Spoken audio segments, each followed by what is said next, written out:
Am I the meanest? Punsh Drunk. Am I the prettiest? Punsh Drunk. Am I the baddest mofo low down around this time? Punsh Drunk. Well, who am I? Punsh Drunk. Who am I? Punsh Drunk. I can't hear you. Punsh Drunk. AKA Mr. Moonshine himself. Of Harlem.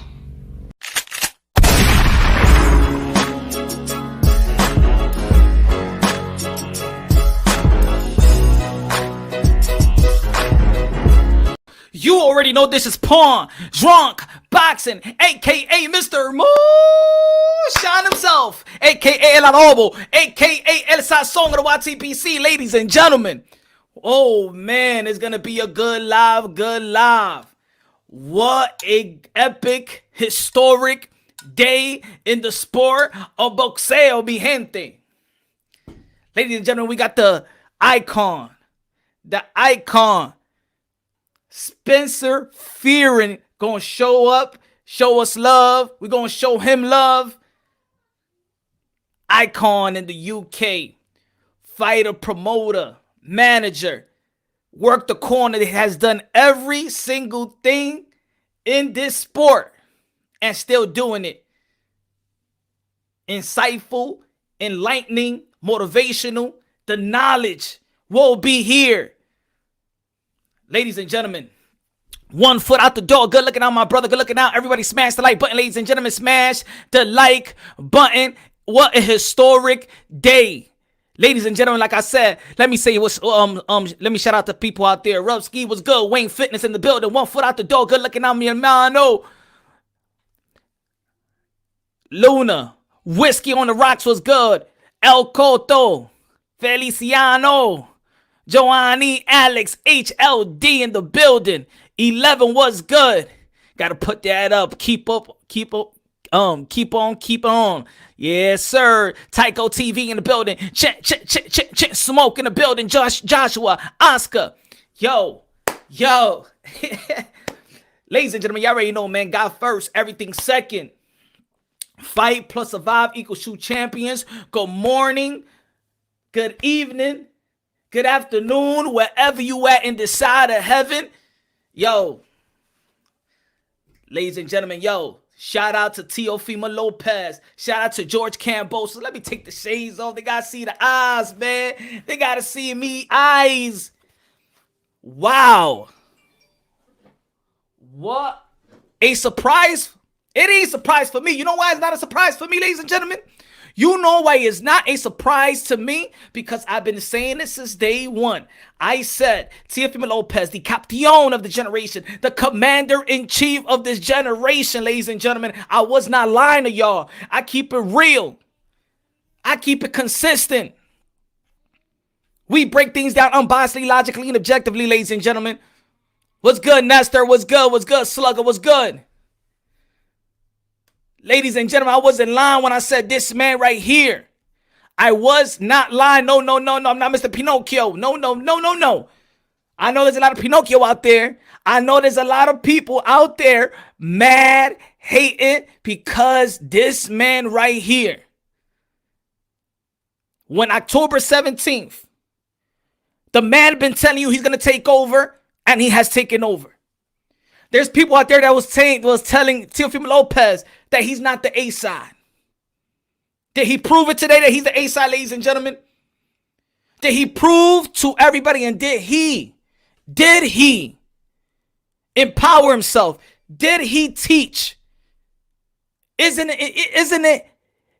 Did he inspire the upcoming fighters? Not only the fighters, because you already know, I always say that boxing translates to life to life itself.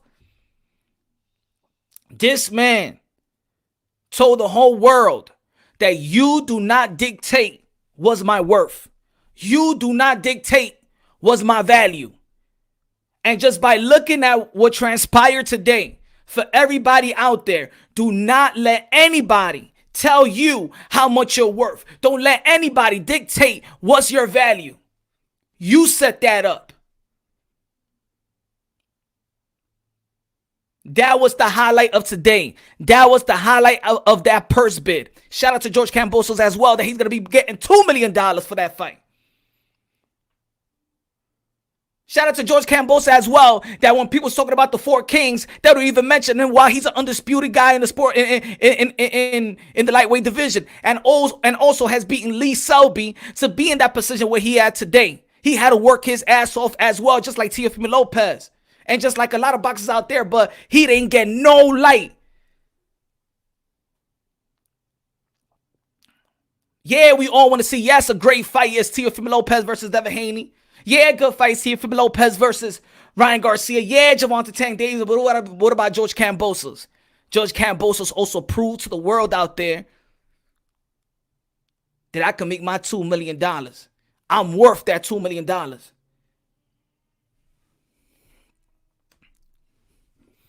G Funky in the building. G Funky. Everybody subscribe to G Funky. Hispanic causing panic in boxing.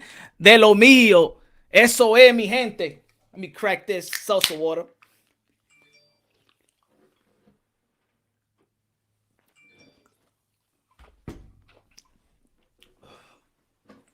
Smash the like button, ladies and gentlemen. Smash the like button. Let's go. Let's get to work.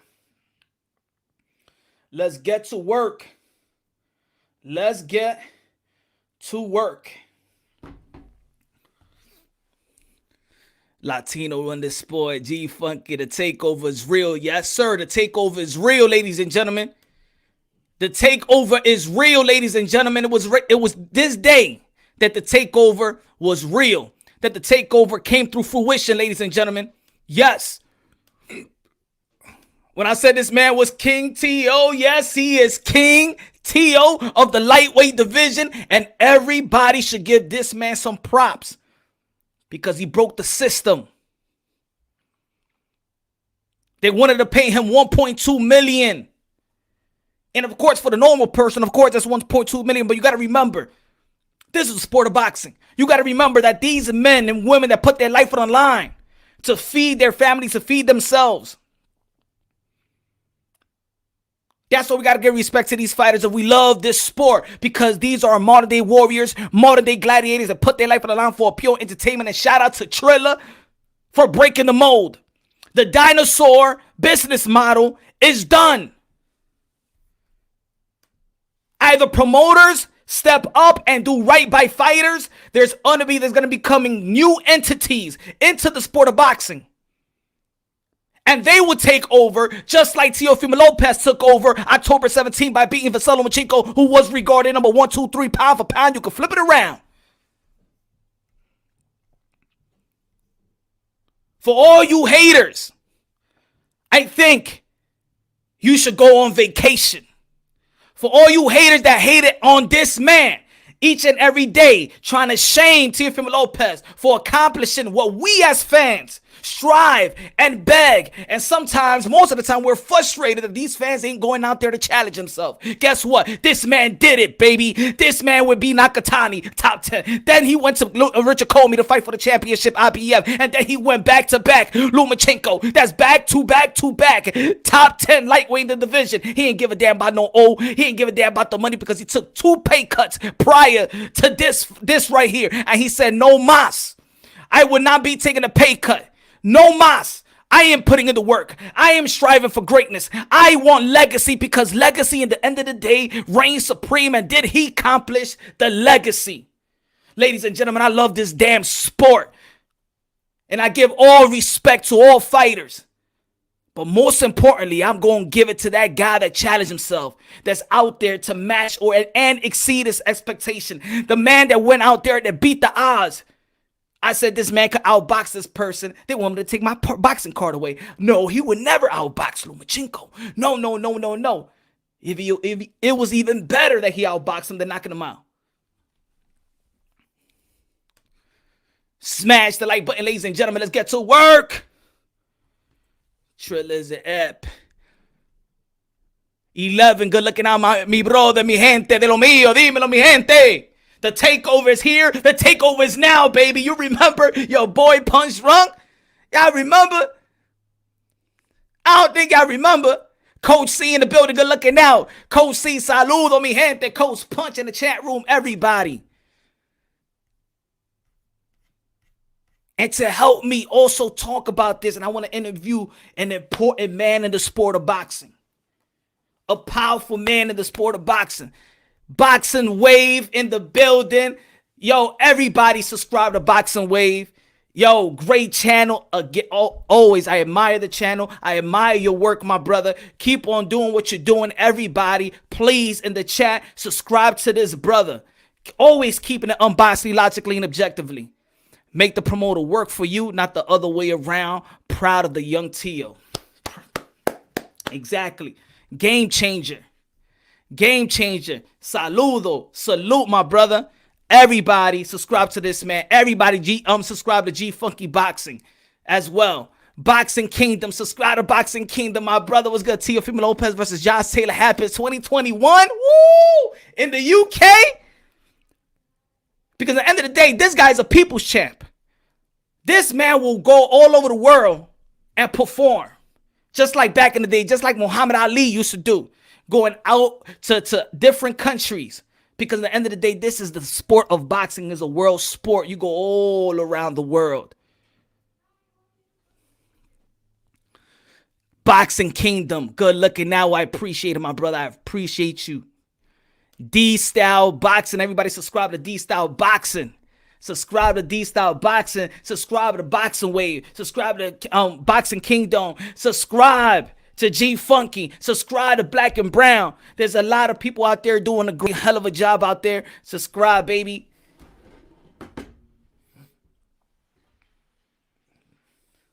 Also, subscribe to Stamina for Life. Subscribe to Stamina for Life. Great boxing channel. Great podcast. Shout out to Shadow Ghost. Everybody subscribe to Shadow Ghost. My brother. Teo take home is 3.2 million. Still way better than 1.2. Oh, but let's not forget. There's pay-per-view. It's going to be pay-per-view. And the back end of that pay-per-view is going to reach 6 million. I'm going to tell you like this. Believe me. Believe me what I tell you. I know things that you may not know. I know things. Yes, Triller win the bidding. Yes. Triller won. A new entity coming into the sport of boxing. Nah, it ain't gonna be no exhibition. They here to stay. They here for real. And y'all already know who's behind Triller. HBO as well. Kaka TV baby be crying. yes. Yeah, man. Oh my God. What is a very accomplishable day. Shout out to the Teofimo Lopez. Shout out to the trainer of the year. And this is what I've been trying to say. That boxing in 3 or 4 years is not going to be the same. Because these kids right now, they're not coming just straight from the gutter. They're coming from good homes. They are educated about the sport of boxing. You see, like Ryan Garcia, everybody was going at Ryan Garcia because, oh no, he wants more money. And everybody, this is what I mean about us people. We need to stop thinking. We got to stop talking like we know what goes inside the sport of boxing when it comes to the boardroom talk. HLD in the building. HLD, mi hermano. So happy for the kid. You beat the best and get rewarded. And that's the way it should be. That's the way it should be. Ain't nobody gave this man nothing. He's taking it. You as a boxing fan should love this kid. Should love this kid. You remember when people was making fun of him because of $10 million? It wasn't about the $10 million because it was the $10 million converted into U.S. money. It was $7.5 million that he was asking for.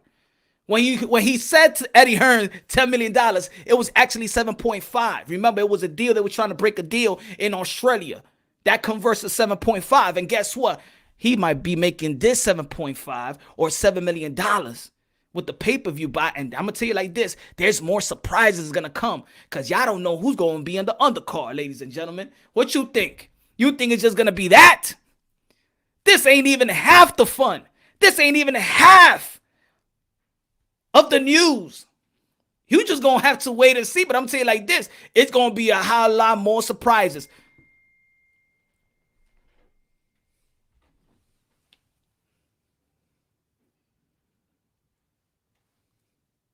A lot more surprises.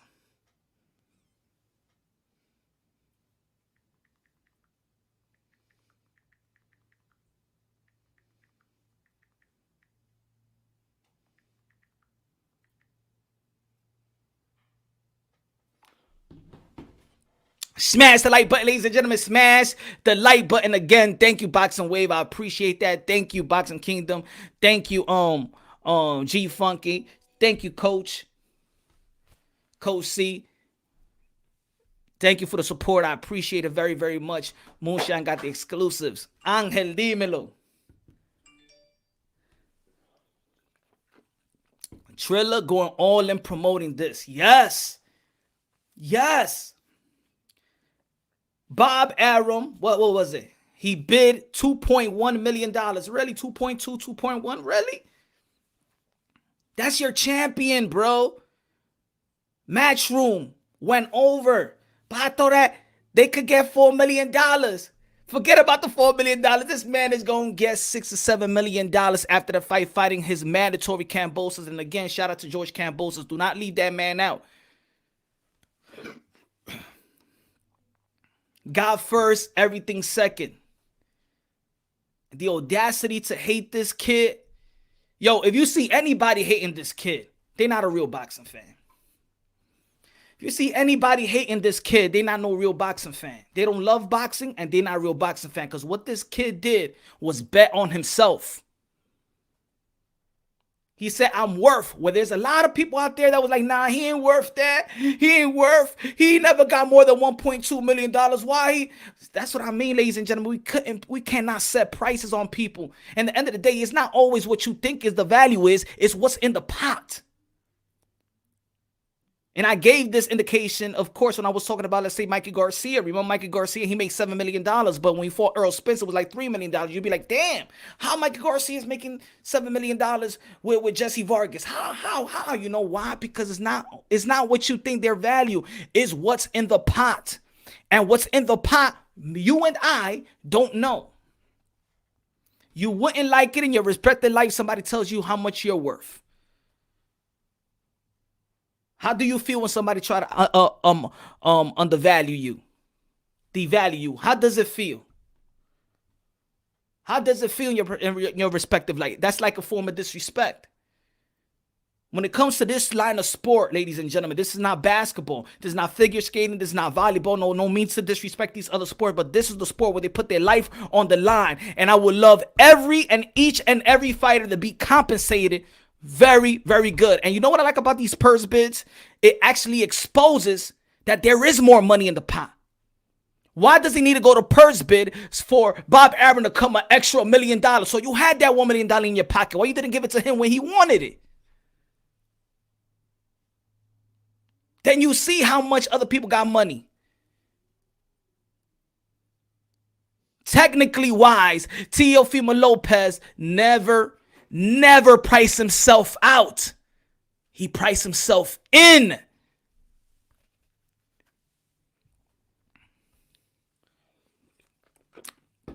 Shout out, also still waiting on Spencer Fearon, an icon in the sport of boxing, especially in the UK. Very inspirational man, spiritual man. Could learn a lot of things from this man right here. Everybody got to give you kudos to this guy right here, man. His voice is powerful. Take notes. The boxing community needs more men like this. The OG, Spencer Fearon, doing a hell of a job. Does a great job. Been in the sport of boxing for over 40 years knowing this stuff. And it's an honor, and a privilege to just chop it up with a mastermind like this gentleman, the knowledge, Spencer Fearon.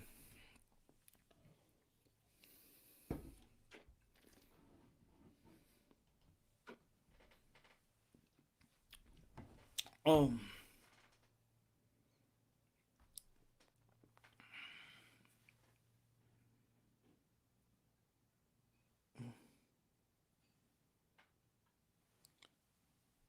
had to risk it all just to win big.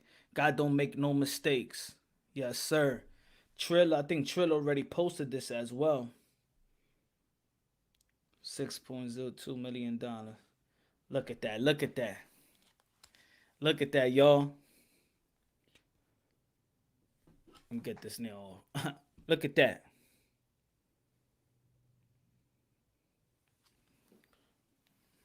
Don't let nobody hold y'all back. Boxing Conversation with Reggie Owens. Everybody subscribe to Boxing Conversation with Reggie Owens. The brother. Salute to you, my brother. Saludo. I think I left a message. Send me your email, my brother.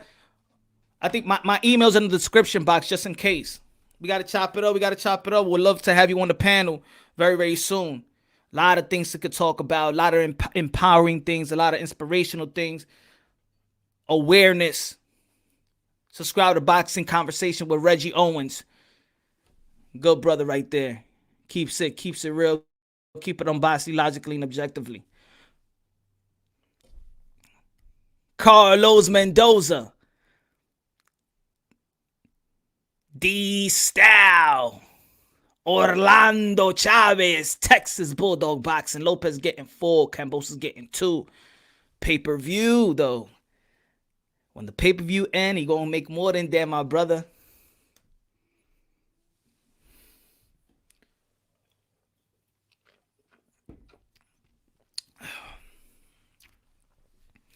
So this right here, like I was explaining just a minute ago, this is like, this is very inspirational, and I believe that a lot of boxers are gonna follow suit. The Keyshawn Davis that's making his debut.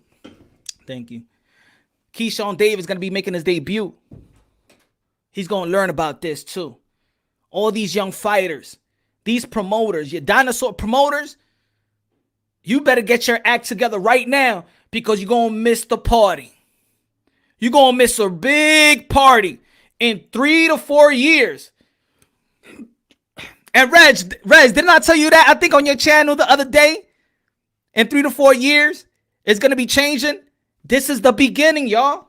This is the beginning.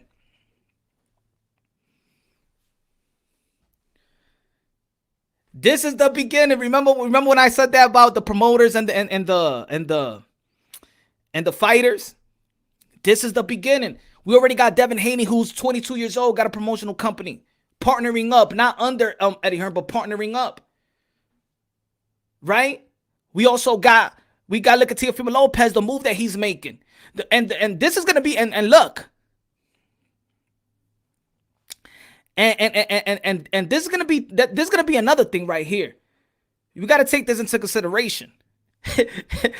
Because people are talking about, there's other people that's talking about, but what Teofimo Lopez is going to be doing after this fight, because of course he still got fights with Bob Arum. He still got 3.5 more years. I'm gonna tell you like this: he got more belts to go into a purse bid. So the next fight, let's say the WBO the WBO is gonna mandate him, or the WBA he got the Super WBA, so they can't mandate him. But let's say the WBO mandates him, he's gonna go on purse bid. If you don't give me this $6 million. Or $4 million, $5 million, Bob Arum, I want my mandatory, and I'm gonna take that a purse bid again. If you're gonna do right by Bob Arum, you better make some business with Triller or somebody else. Because I'm gonna say it like this: there's gonna be more investors, and this show is gonna be epic. They're gonna have performances. The lineup, y'all don't even know. Yo, y'all don't even know the half of it.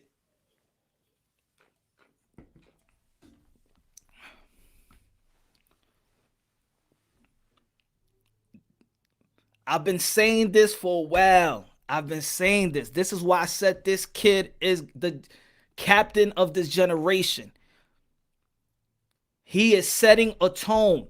Remember this, ladies and gentlemen. You might not appreciate it right now, but this purse bid was an historic purse bid. This will change relationships with fighters and promoters. Every fighter is going to be looking at his promoter now because this 23-year-old did what even prime fighters don't want to be doing it. They didn't even want to do it. Akaka TV is punching. Gil Lopez in the building. Akaka TV is punching in the air right now. Yeah, yeah, yeah.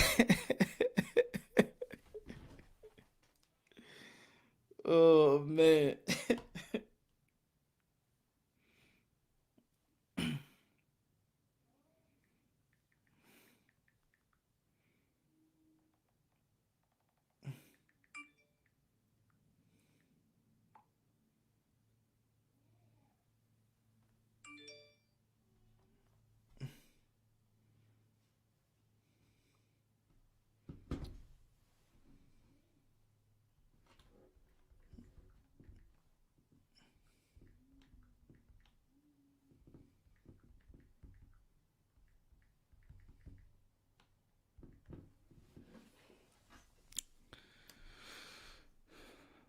Joshua was good.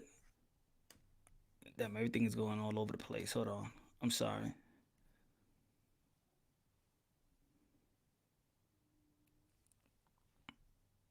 Bro, gotta stream y'all. HLD, so true. Yo, boxing got great momentum. Of course, y'all already know this Saturday. Y'all already know this Saturday. Canelo Alvarez, the cash cow of the sport of boxing, gonna be fighting Yeardrum, and I understand a lot of people was mad at. I ain't too happy about it. But at the end of the day, it's Canelo Alvarez. Not everybody fights a hard fight each and every time.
Punch should have Bill.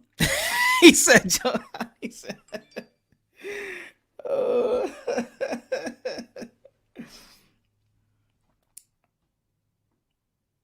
That's it. Nah.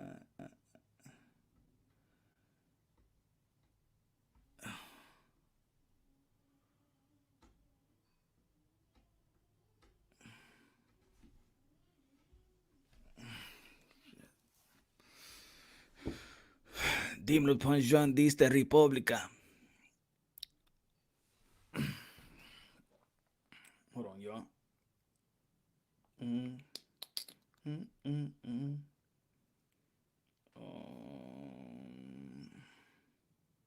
Give me 1 second, y'all. Give me 1 second. Give me 1 second. Oh, I forgot to do this, man. I forgot to do this. Hold on. Give me 1 second, y'all. Give me 1 second.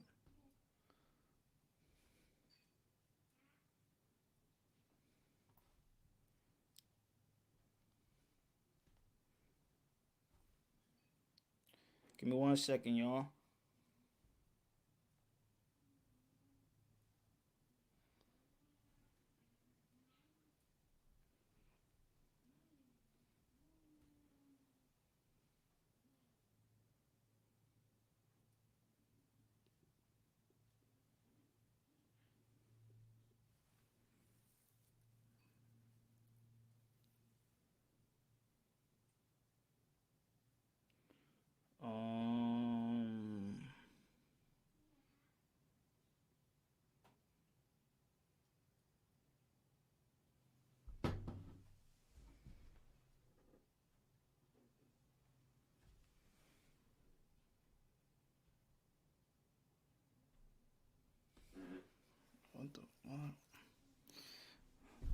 I don't think Triller will lose. Yeah, I don't think they're gonna lose money. I just was setting something up.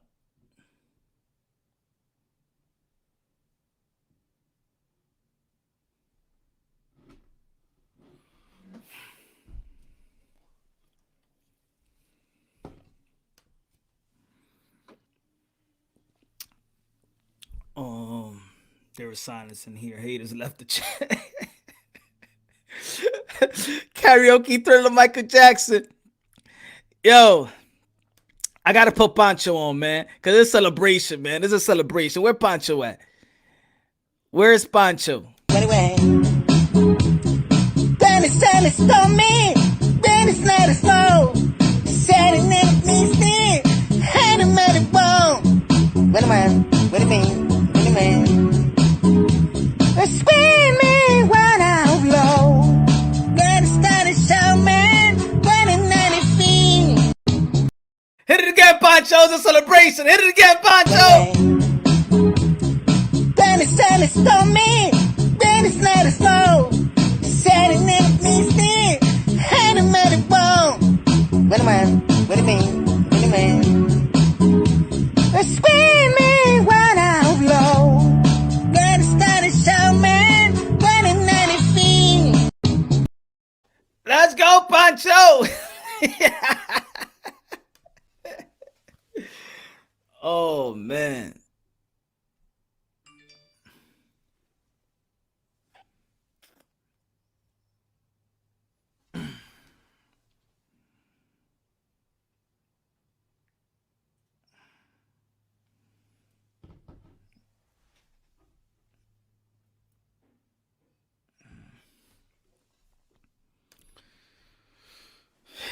Pancho's the man, yo. Pancho's the man. Yeah, don't forget, it's still Thursday, y'all. It's still Thursday. Happy Hour Thursday. Y'all already know. Happy Hour Thursday. Let me see. Let me see. Look at this man here. So yeah, man, it's gonna send a new trend. It's gonna send a new trend. Now I mixed the time. I mixed the time. I mixed the time. I don't think Spencer's not gonna be on this one. I missed the time. I forgot it's the UK, the New York time.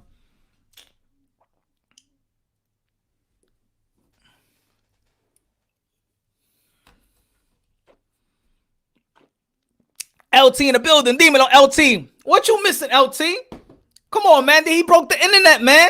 He broke the internet, Teofimo Lopez. Triller won the purse bid. Hey, I did make a friendly bet with somebody that he's going to be making more than 1.7 million.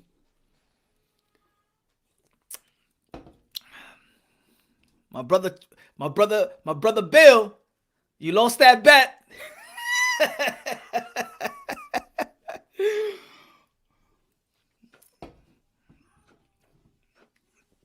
Oh, man. Interview Chris Colbert. It'll be super cool. Yeah, man. It'll be super cool. You the man, Punch Saludo, this de Los Angeles. Dímelo, mi hermano. Yeah, straight.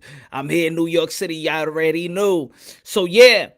This is going to change the landscape of the sport of boxing and the way that fighters are going to have relationships with their promoters. I got you, HLD. I got you. These promoters better take their fighters. These promoters better take their fighters into the boardroom when making deals with the networks. I was actually surprised that Bob Arum will just bid for $2 million. I was actually surprised by that. Seems like ESPN was not happy. Esa gente son mal degradecidos. Son esa gente, pues. Esa gente son mal degradecidos.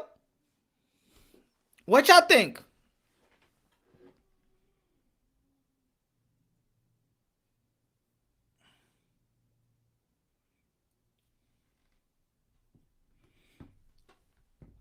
I thought ESPN was gonna come through. I thought they was happy with the 4.2 million views that he did with Viselo Lomachenko.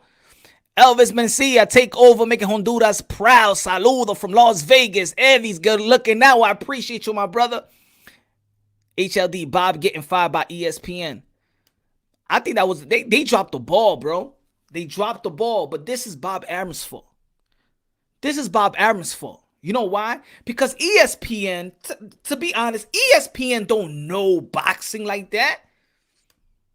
Remember, these networks, they abandoned boxing. This is why they hire the promoters and things of that nature. The promoters supposed to know, but they're supposed to answer back to ESPN and be like, "Yo, this kid is not worth it." That's what Bob Arum was probably telling the people. Now he ain't worth that. He's not worth that.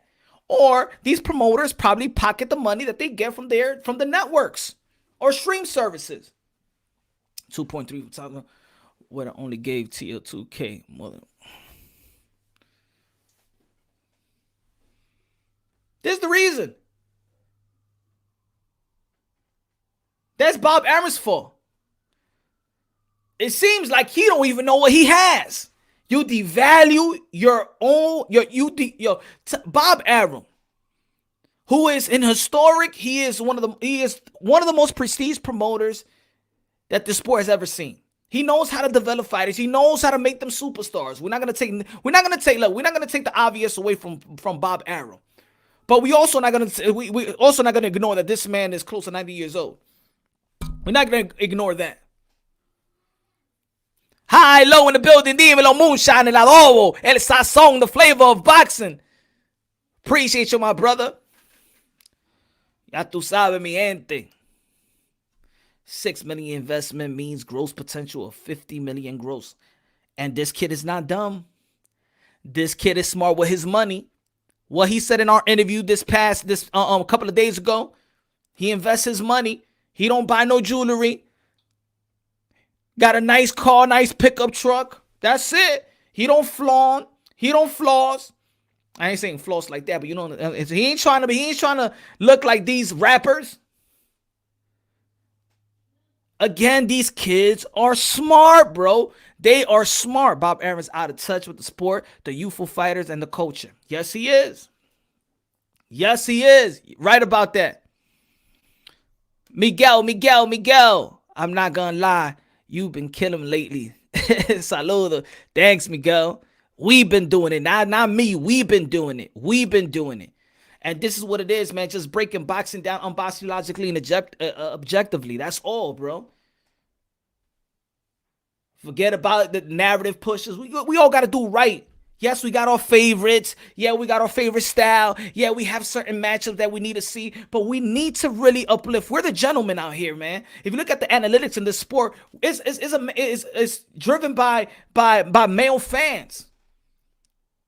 Hardcore boxing fans collectively need to go back into being hardcore boxing fans. I don't want to hear this garbage that casuals are the one that's messing up. Every time people want to devalue somebody's boxing intelligence, they be like, "Yo, casuals." Casuals don't mess up boxing.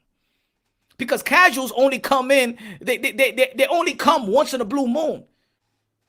But the ones that needs to preserve the sport of boxing has to be us.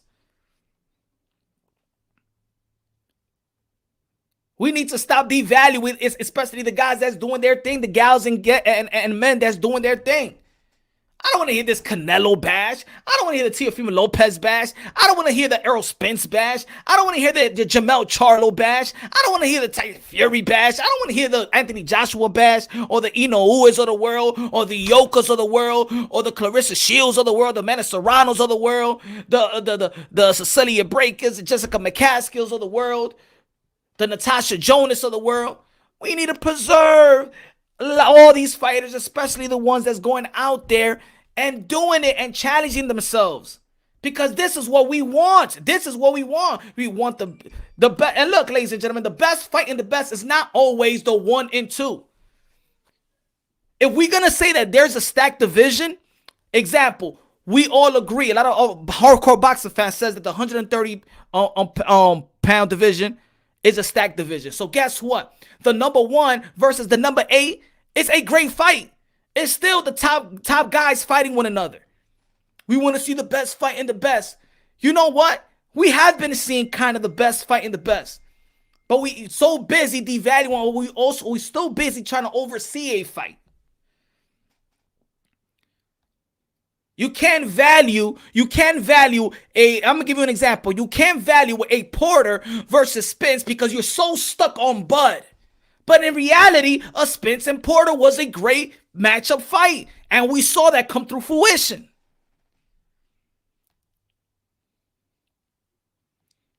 We might want to see Naoya Inoue versus Casimero, but Inoue versus Jason Maloney is still top bantamweight. That's the top bantamweight fight still. We need to stop looking at things like a tunnel vision. The sport is so good right now. It has great momentum. This is why I'm not stuck on these fights. That's why I'm not stuck on Earl Spence and Bud Crawford not fighting. Because I'm going to get, you know what I'm going to get next week, y'all? Or in 2 weeks, I'm going to get Chocolatito and Estrada too. We just got Oscar Valdez versus Miguel Burchett.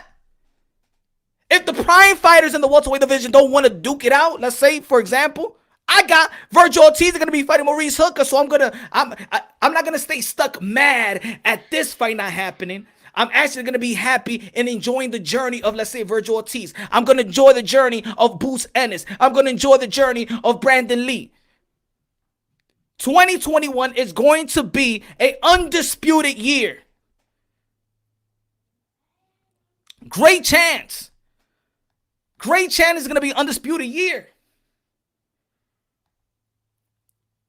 Jose Ramirez versus Josh Taylor.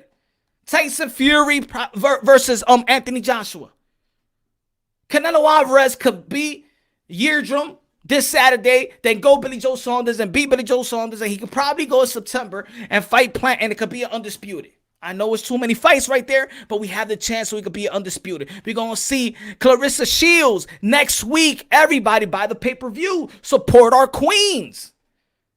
Buy the pay-per-view. Our women shouldn't be going to the MMA. It's not only the girls that's ranked in the top, let's say in the bottom 20 or the bottom 30. We got our pound for pound women. We got a pound for pound women going to the MMA because they don't get paid enough here. How's that possible? What is going on? And the responsibility lies on us. And I don't want to hear this bullshit about that. Oh, that women boxing is, I'm not into it boxing. Boxing is boxing, bro. Boxing is boxing.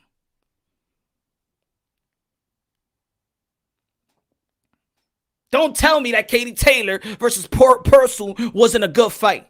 Don't tell me that it's McCaskill versus the First Lady, Cecilia Brækhus, wasn't a good fight. Don't tell me Jonas and Harper wasn't a great battle. It was, man. And if you don't think it was, you just don't like boxing. And I'm going to tell you like this past 2020, the women has been probably more exciting than the men. This past year.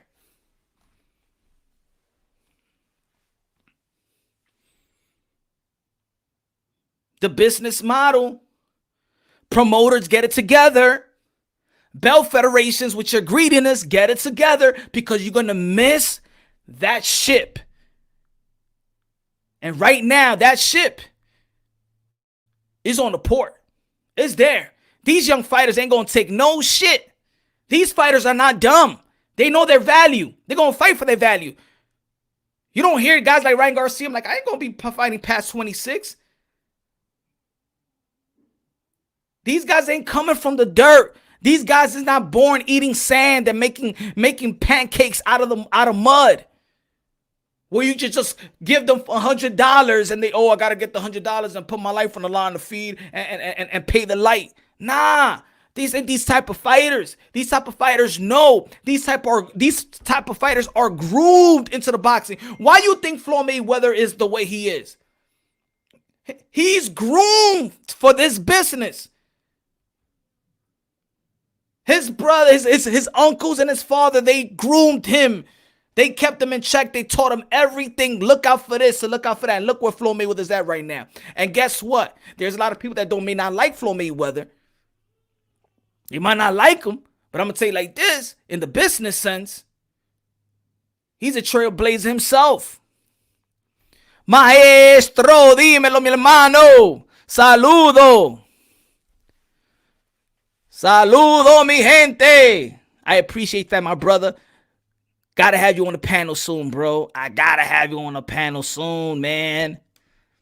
Great work yesterday. Gene Funky, D-Style, and the crew on the panel.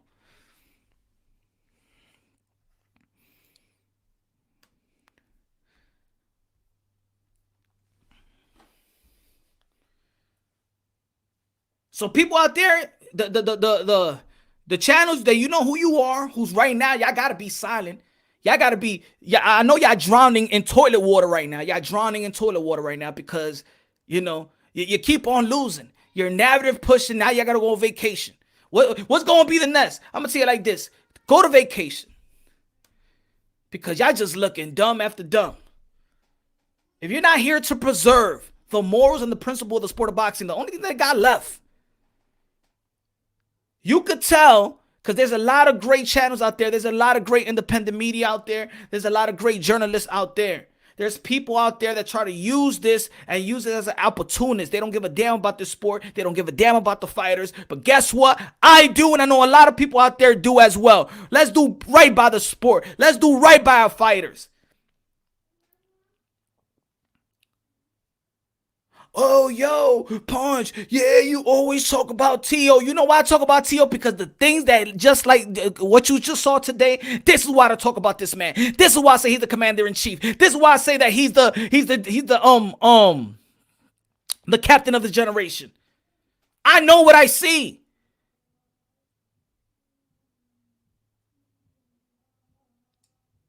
Because you know there's certain things that boxers don't have to do. Yeah, on Fight TV. Yeah. There's certain things that fighters didn't have to do. Teofimo Lopez, especially in this pandemic, he didn't need to fight Lomachenko. He didn't need to fight him. You remember that even when he feel like he was lowballed, Bob Arum didn't care. He was gonna put up the fight. Remember, ESPN had to come out their pockets. Excuse me. ESPN had to come out their pocket. What's good, Daniel? Remember, he said it was a take it or leave it deal, and if you don't take this $1 million, I'll put Felix Verdejo to fight Lomachenko. And I've been saying this for almost 3 years. If y'all follow me talking boxing in my circle, they never pushed Teofimo Lopez. You never heard Teofimo Lopez is the next Julio Cesar Chavez. Teofimo Lopez is the next Roberto Duran. They never promoted this man. The day that when he was calling out Lomachenko, you remember Timothy Bradley? Timothy Bradley really didn't want him to fight no Lomachenko. They said he wasn't ready. Andre Ward said he wasn't ready. Matter of fact, it went so far that a Timothy Bradley said that Teofimo Lopez Sr. is gonna have probably change your trainer because you're gonna get this. You're gonna get your father gonna get you killed. Meaning that he wasn't prepared. That he was pushing them, getting these hard fights.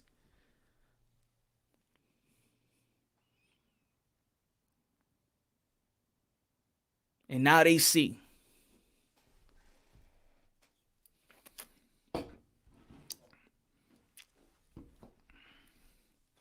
We was looking for who's going to be the next people's champion, right? The year of Teofimo Lopez, Canelo, and Benavidez, William Boxing in the building. Thank you. I appreciate that. I appreciate that, man.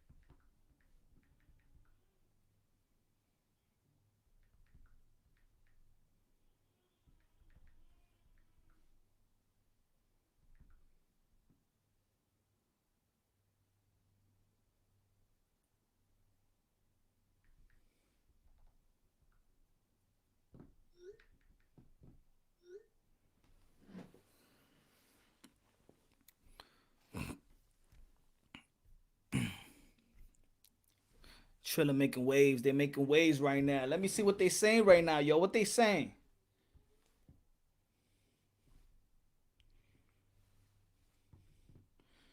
How far I gotta uh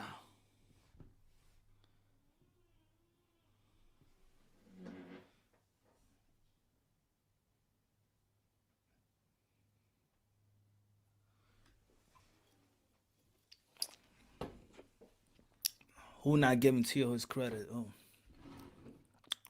Hey Punch, I still need you to check my baby mama, bro.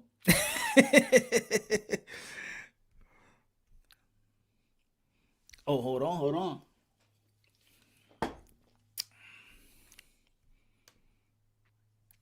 Yo, Punch, is Mike Tyson part owner of Triller?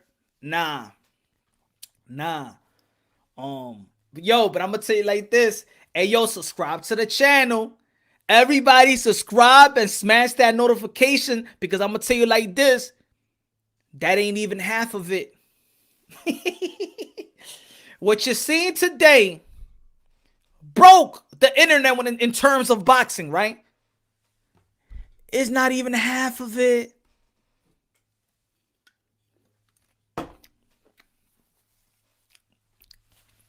It's not even half of it.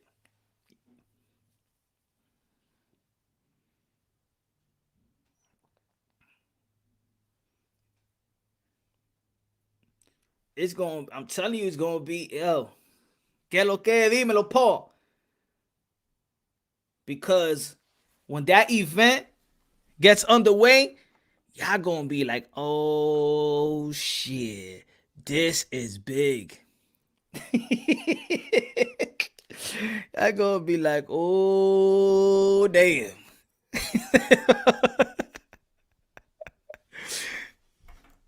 Hey, sponsor. Come on, hey, who wanna bowling basket? Hey, I'm only gonna show it once. If you want to sponsor Punch Drunk Boxing, hey, sponsor your boy.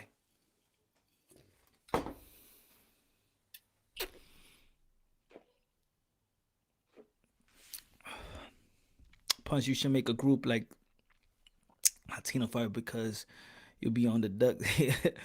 Nah, man, you know what it is. You know, Smith. You know, you know we in the business of true media, just spitting truth. It's about spitting truth. We're the people. We're the voice of the people. Shout out to the boxing voice, Ness and the crew. Shout out to the boxing voice. Doing a great job out there too, man. And man, shout out to all the boxing content creators, man. Shout out to each and every boxing content creators, especially those who truly love the sport, who truly spit unbiasedly, logically, and objectively. I'm not going to say that you got to be perfect and being unbiased because, of course, there's always these fighters that is your favorite fighter. You understand what I'm saying? See, but I'm real. I could tell y'all my favorite fighters. And then y'all could be like, okay, he's unbiased because he would be saying a lot of shit about that. I like Boo Boo Andre. Love his style. Keith.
We need him. We just need unbiased boxing channels. That's simple. No fanboy narrative. Hate crap. Hate crap. Yeah, man. Facts.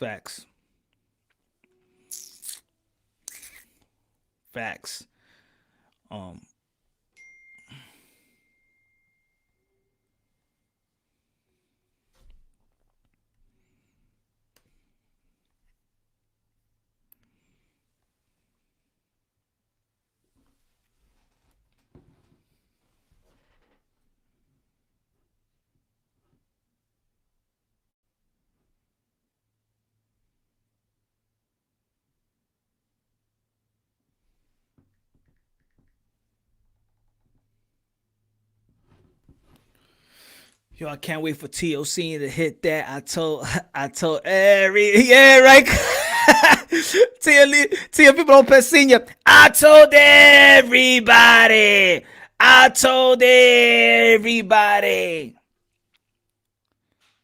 But you know what, yo? This is what it is, man. If this community, you know what? How about this? I know people probably won't agree with me, right? But how about this? How about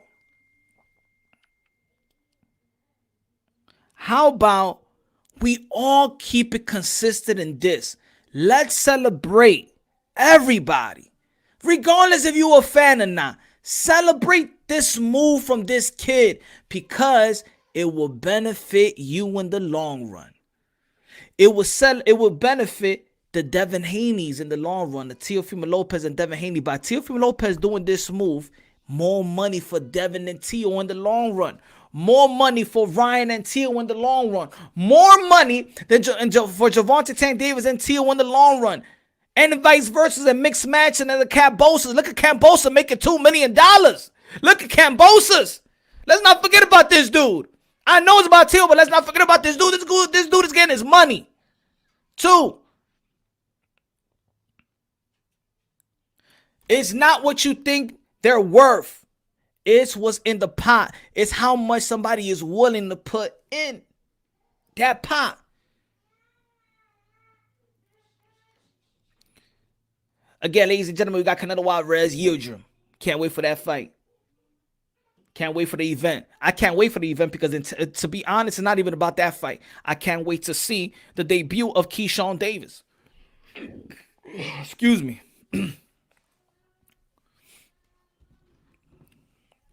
Give me 1 second, y'all. I can't wait. Let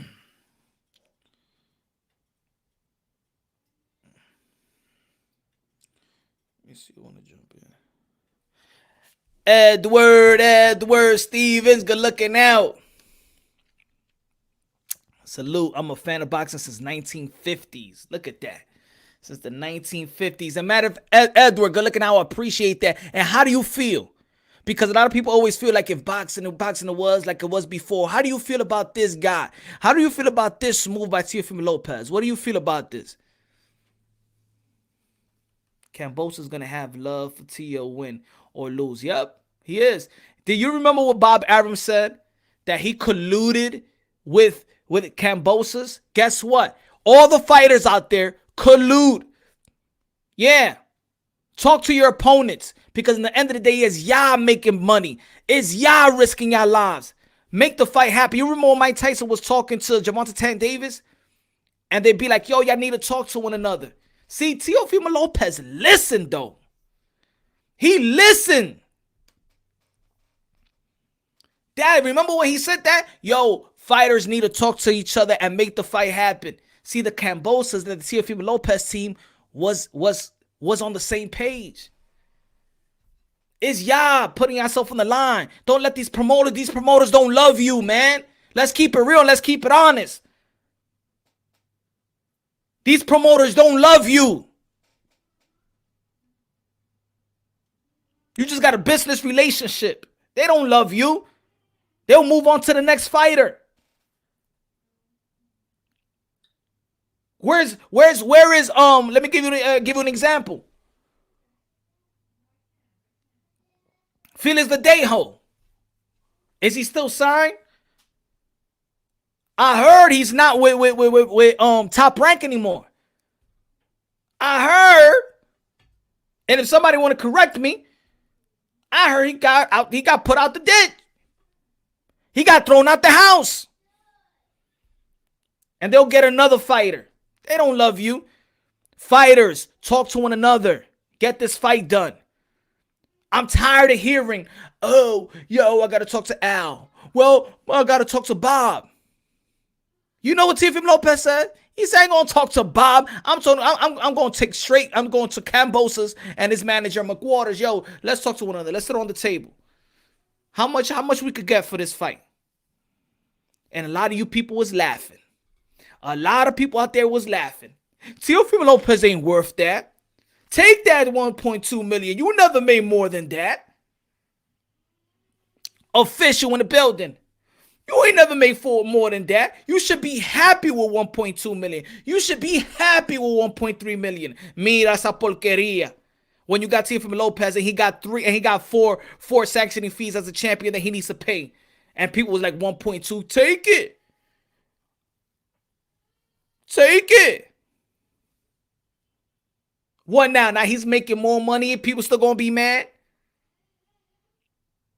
Congratulate the brother, because at the end of the day, this is going to create a new boxing, a new business model. You would not have the power, these promoters. You're not even promoting these days anyway.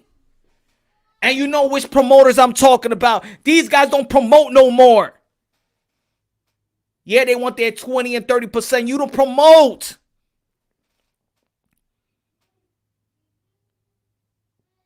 Even though fans like me, I'd be like, yo, I wish that Bud Crawford could promote himself a little more. In the end of the day, yeah, there's a promotional company that's getting a percentage of his pay. Nah, you should be out there promoting. Hey, Bob, and if you can't move around, you can't do a lot of things, then have somebody else that's going to be out there promoting. Top the Buff or whatever. I don't see him enough. Shit, I remember Don King. I seen Don King. His ass promoted.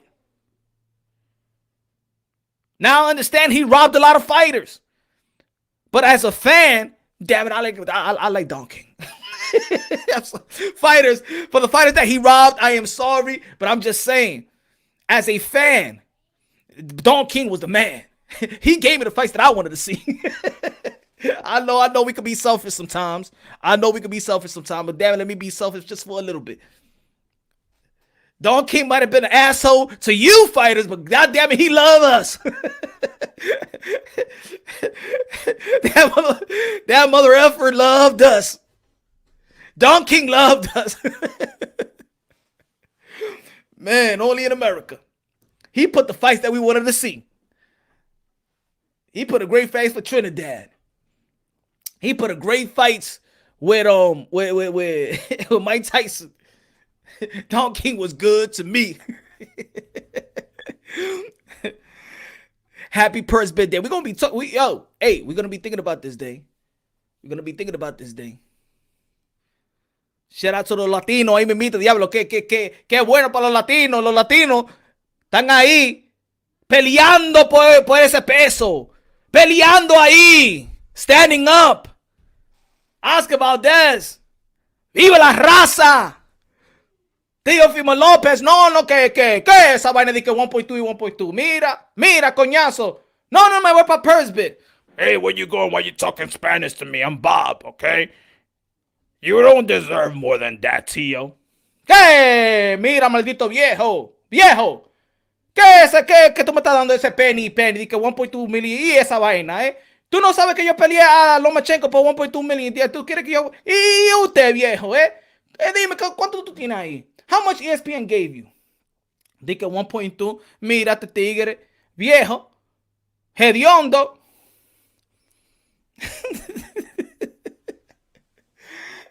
Yo.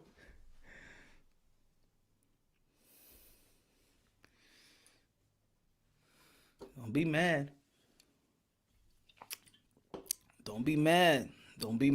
You gotta congratulate this guy. Yo.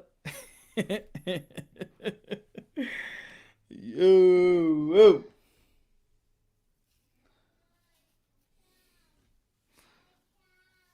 Ali promoted the best. Do you think he gonna get any back end? He gonna get money. Hey, ladies and gentlemen, listen. This is not the half of it, ladies and gentlemen. There's more to come. You don't even know who's on the undercard. Y'all don't even know where is gonna be the fight. Y'all don't know. New York City opened up. Madison Square Garden already opened up. By the time that fight happens, it might be in Madison Square Garden. I buy houses. Salute, my brother. Yo, let's just be real. Let's be honest, yo. If you're not a fan of this kid, you don't like boxing, bro. Because he's doing everything you want a fighter to do. Come on, man. No more hate. No more hate. Also, so, yo, we got 2 more weeks, y'all. 2 more weeks. Chocolatito Estrada. On the same night, Jessica McCaskill versus Jessica Breakers for welterweight undisputed bout. Amanda Serrano also going to be performing on March 25th, Primetime TV. Hey, yo, shout out to Lou DiBella, because I thought Lou DiBella was going on the damn. Lou DiBella, he went like this. It's like the stock market. Lou DiBella was like this. Lou DiBella right now, he's like GameStop. Lou DiBella's like GameStop right now. What's Triller, though? It's the app. Punch, you're going to be in attendance? If I'm going to be in attendance. Mira, Ángel, tú sabes que yo voy a estar ahí, mimito. Ángel, dímelo, mi hermano. Of course I'm going to be there. I dare not let me in.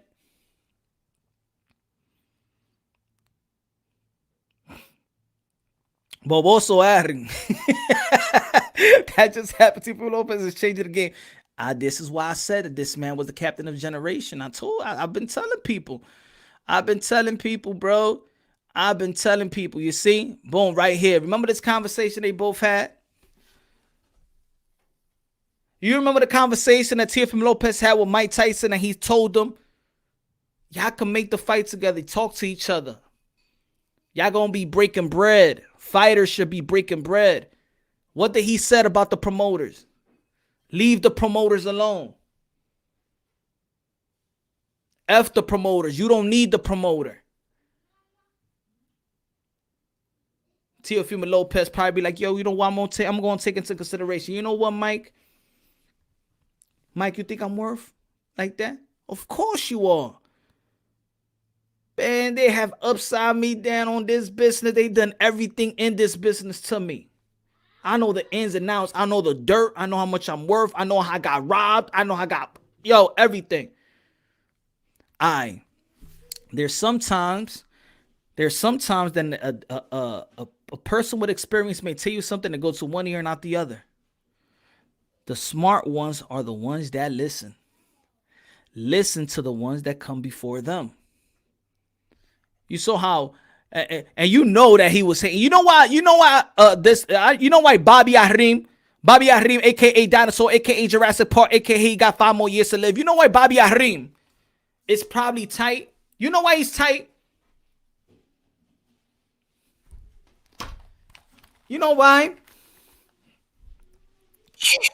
Mommy, it's just The man. The knowledge. Spencer Fearon, how you doing, my brother? I'm good. 1 second, I've got to jump something off my other screen. Okay. I've got something on my screen. I've got to and get rid of surprise Daddy. What a good idea. Come on, George.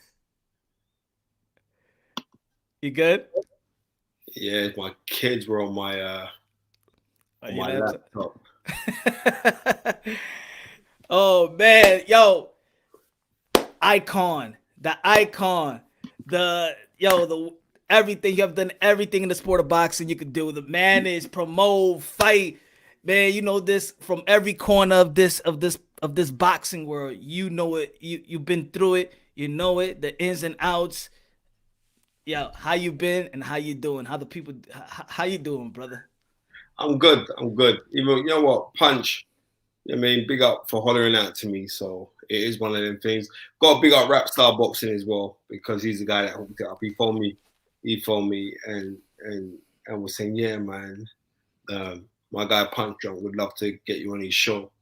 So I said, cool. And then I've seen like a couple times, like when I'm doing The Fight Is Right with my brother from another mother, Babatunde Ajayi, you're always throwing in donations on the super chat. You're always, so, I mean, it's reciprocal.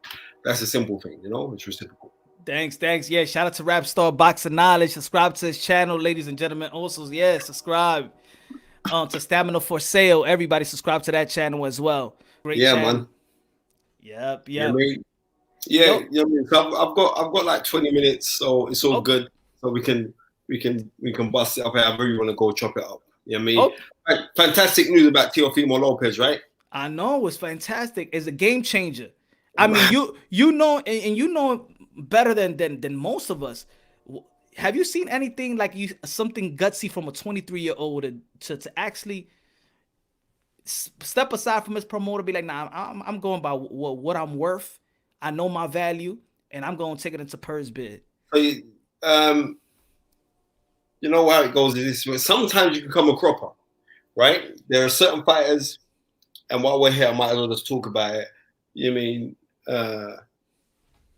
certain fighters can, you mean in this game you can be one smart or two smart, but you can't be three smart, right? Yeah.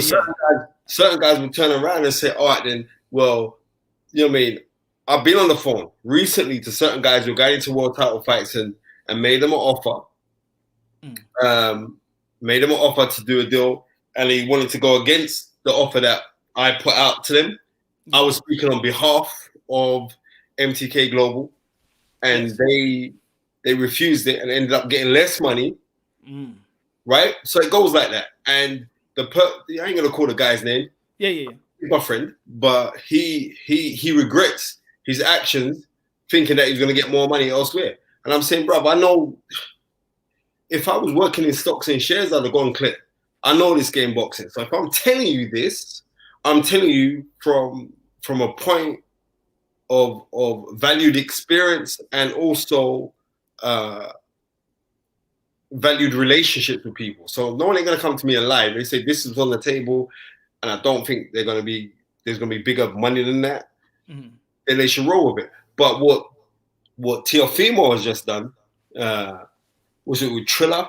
Triller, yeah, the same app that did Roy Jones Jr. and Mike Tyson. That exhibition. Right. So, and allegedly it's the guy behind HBO who's behind that, right? Yeah. Yes. Well, right. So, you know, just go for it. And it's a game changer to the fact that other promoters now are going to have to try and put down some real money in negotiations with their fighters. So their fighters don't say, no, well, I'm just going to make it go to purse bids. But I am going to say, just recently, it backfired on somebody, right? Oh, yeah? Right. So it backfired on somebody, and they lost for their self and their fighter 55% of the money that was offered on the table. So it can go both ways. So don't get too twisted and think, yeah. Obviously, there must have been some inside information for Teofimo to say, what, you're offering me this money? He's saying, yeah, we're offering you this money. Let's go for it. Because there's no way on earth they would have said, oh, I'm gonna gamble on myself and I'm gonna go. So he had no doubt inside information. Someone said, well, we're gonna put a purse bid in and this is what we're gonna offer. And that was a huge move. And shout out to his team. Shout out to his manager McWaters. Oh, listen, he deserves that and some, right? He deserves that and some. The guy went out and he beat Lomachenko. Previously to this, people talking like Lomachenko was a god. Yeah. I'm just being real, right? So, and they were getting gassed over the fact of Lomachenko. I'm gonna be real with you, and I like Teofimo. I like him a lot, especially the way how he dispatched of Richie Comey. I didn't see that one coming at all. Yeah. Not like that. Not like that. I thought maybe he could win. Comey's a very good fighter. I spent a lot of time with Comey when he was over in the UK. Shout out to his management team. Mickey Moo's my guy, right? But not like that. I did not see that one coming. When I mean like I didn't see it, no, I didn't see it coming. So that was a horrible knockout, especially after, in my eyes, Teofimo kind of struggled with the Nakatani. Yeah. that you struggled for me as far as I'm concerned, right? So Yeah. for you to go and fight that way, props to you in a Kobe fight. But the way you just disregarded all of the hype in the process of somebody like a Lomachenko, then massive props. And that, seriously, I thought it was going to be pretty similar to Floyd versus Canelo in that fight, where it was a little bit too early for him, but you're going to still do great things, Cool. right? Yeah.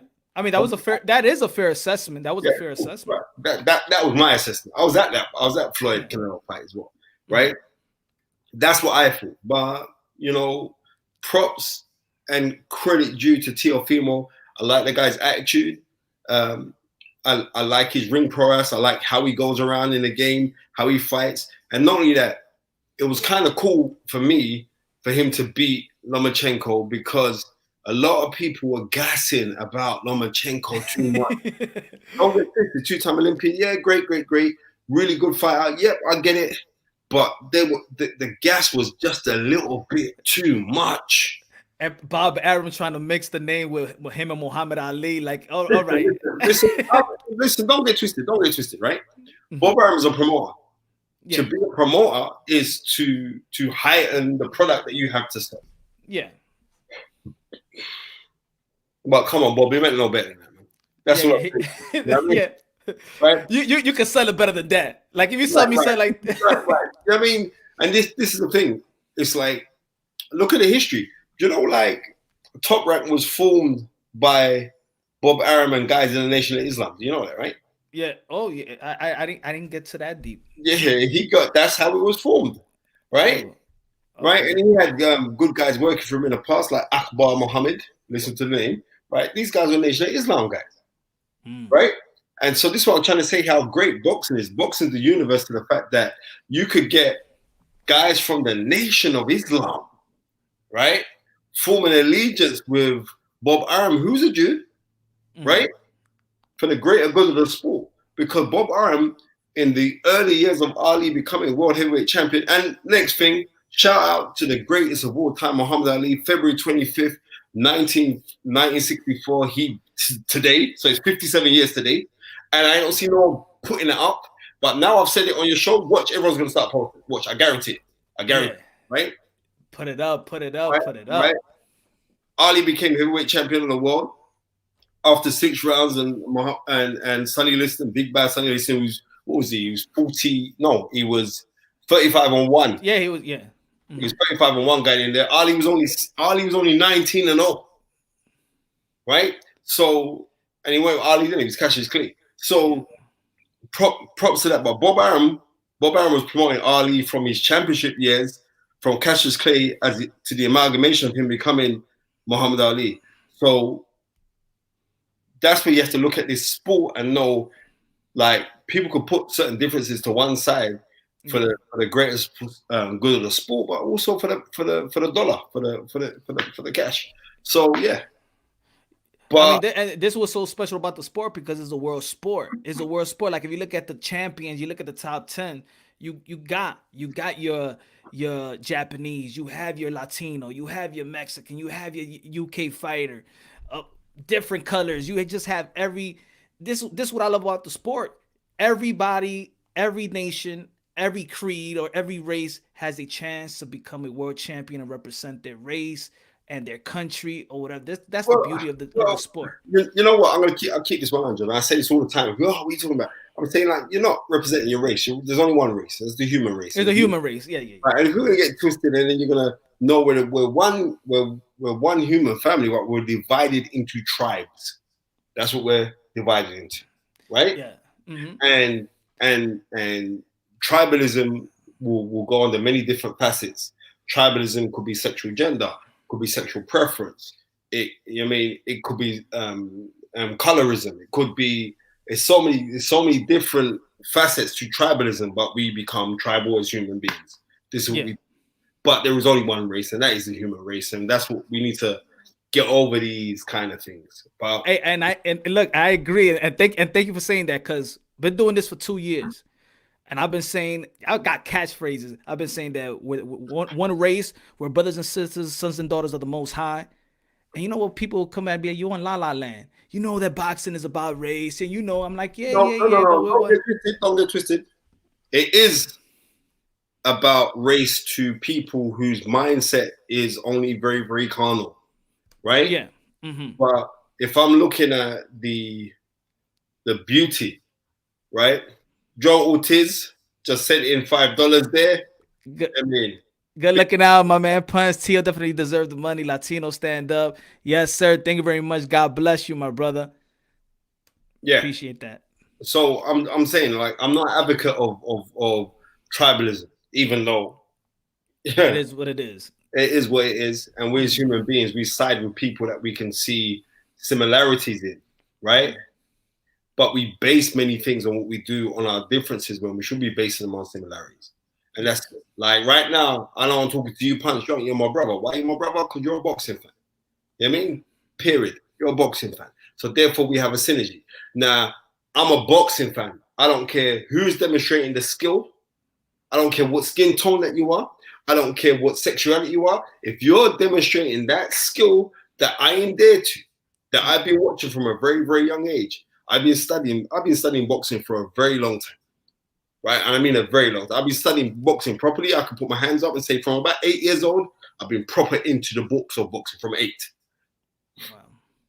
Right? So end of this year, that's 40 years. Period. Right? That's 40 years I've been studying boxing. And the love is still strong for it. Yeah, it's even stronger now. So what I'm saying is I haven't got time for this divisional nonsense, right? I get the struggle. Don't get twisted. I get the struggle. I'm a person of color. I'm a black man. I get it. All right, cool. But if I base everything that I do on that, Yeah. everything I do, I'm missing the whole beauty of the world. Missing the beauty of the world, and also missing and appreciating the people that has fought and died for you to have the opportunity that we have today. So if people always gonna be complaining, angry, or stuff like there wasn't the Martin Luther Kings of the world, the Malcolm X, and things of that nature. We gotta appreciate and take advantage of the opportunity from those who've paved the way. No. The real person that paved the way. God. No, yeah, right. And for Pan-Africanism was a man called Marcus Garvey, right? Came from the same country as my parents' birthplace in Jamaica. He was born in St. Anne's. Marcus Garvey was the greatest of all time. You talk about anyone, you want to say you want to bow down to anyone. This man influenced everybody. Nelson Mandela, Elijah Muhammad, Malcolm X, Farrakhan, Martin Luther King. He influenced everybody. That's the guy. But some strange reason they kind of axe him out of the analogs of history. But I'm going to keep on talking about Garvey because Garvey was the greatest of all times. But I could go on a whole long rant, and I want to talk about it. Hey, it's about preserving. It's about preserving greatness as well. Preserving, and everything translates to that. I said this earlier. Everything translates to boxing. Boxing translates to life itself. 100%. Yeah, but like I said, Ali, 57 years ago today, at the time when Ali became world heavyweight champion by beating Sonny Liston. Sonny Liston retired at the end of the 6th round. Ali, or then Cassius Clay, or actually Cassius X, because he was in the Nation of Islam then, he wasn't even allowed to vote. Work that one out, right? It was 5 years later, was it between 68 and 69, that blacks in America are allowed to vote. Now you got to think about that. If blacks in America are allowed to vote at that time, that's what? That's 52 years ago. It's still fresh. Of course it's still fresh. Right, period. Of course it's still fresh. So, and what I realized, like this thing of race and everything else is I'm from the UK. Yeah. And it's totally different because it's very covert racism. Okay. Right? In America, it's overt racism. And it's in your face. It's blatantly in your face. But then it's more so it's blatantly in your face because I think the Black American they go back generation, and they go back four generations, and that was slavery. Yeah. Do you know what I mean? Yeah. Me, so the generations that abandon, that adopt the emotions as well. Yeah, I'm saying like I'm of Jamaican offspring, so if I go back 4 generations, I still go back 4 generations. They weren't slaves, but they were still captured and stolen from a land and brought to another land. Mm-hmm. You get what I'm trying to say? So there's nobody can turn around and say, oh, I'm Jamaican. I say I'm Jamaican just as a historical pointer. Mm-hmm. But to the reals, no African never came from Jamaica. We were stolen and put in this place. There we go. People trying to block my phone right now. But they can but they can wait 1 second. Yeah, let me just take this. Yeah. I got Yo, you. brother. Hello. How you doing? Yeah, shout out to the man right here. The knowledge. There's in the UK, in the UK. Oh, you were saying? No, I'm back. Oh, yeah. And we got in this past weekend, the UK circuit, we had the Marcus, we got Josh Kelly, man. I was hoping for Josh Kelly to win. I'm like, damn, Josh Kelly. Oh, man. He made me look bad, man, in my prediction. You know what? But I'm not writing him off. I don't think Josh Kelly made anybody look that bad. Not bad. Lots of people watched the fight and were fit prior to the fight and were picking Josh Kelly. Myself, with my great knowledge, I was picking Josh Kelly because I thought, right? No, yeah, I like Josh Kelly. I know him personally. He's a good kid, right? I just thought he would be able to nullify the work that, what's his name? David Avenesian would put on him just by playing it safe and not trying to erupt the volcano by hitting him with hard shots and trying to have a fight, because that was Avenesian's game plan. Yeah. Right? But also, for your fans out there on your channel, Punch Drunk, in the UK, within the amateur system, a lot of people were saying that Josh Kelly lacked heart. He lacked that. A lot of people said that. For me, it wasn't even about heart. For me, it was always in the amateurs, they were saying that he lacked heart. Oh. That's what they say.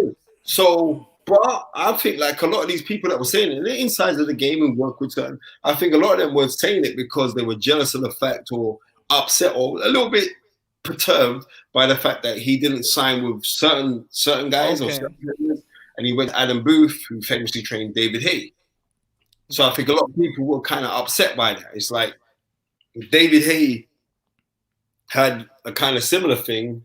What was it? September 10th,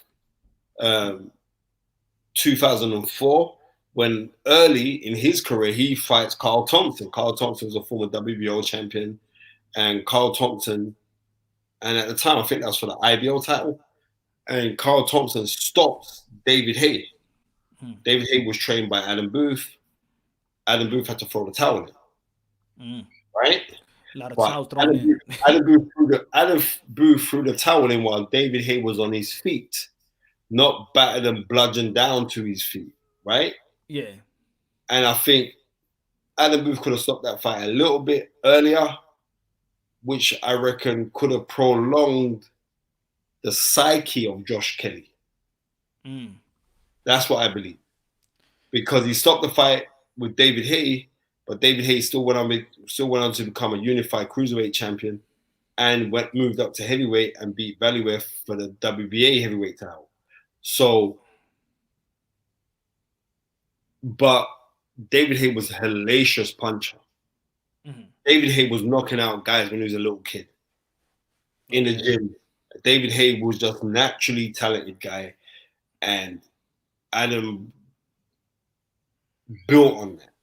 But unfortunately, Adam Booth's being criticized or being pigeonholed to say that he trains all of these fighters the same.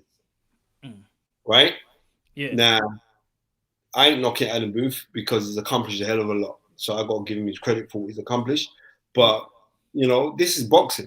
And there is a change in the guard. And not only that, but Adam Booth has done this regularly. He's done this with his fights. He's done it with George Groves as well. Even though George Groves went on to become world champion, he went with Adam Booth because they fell out.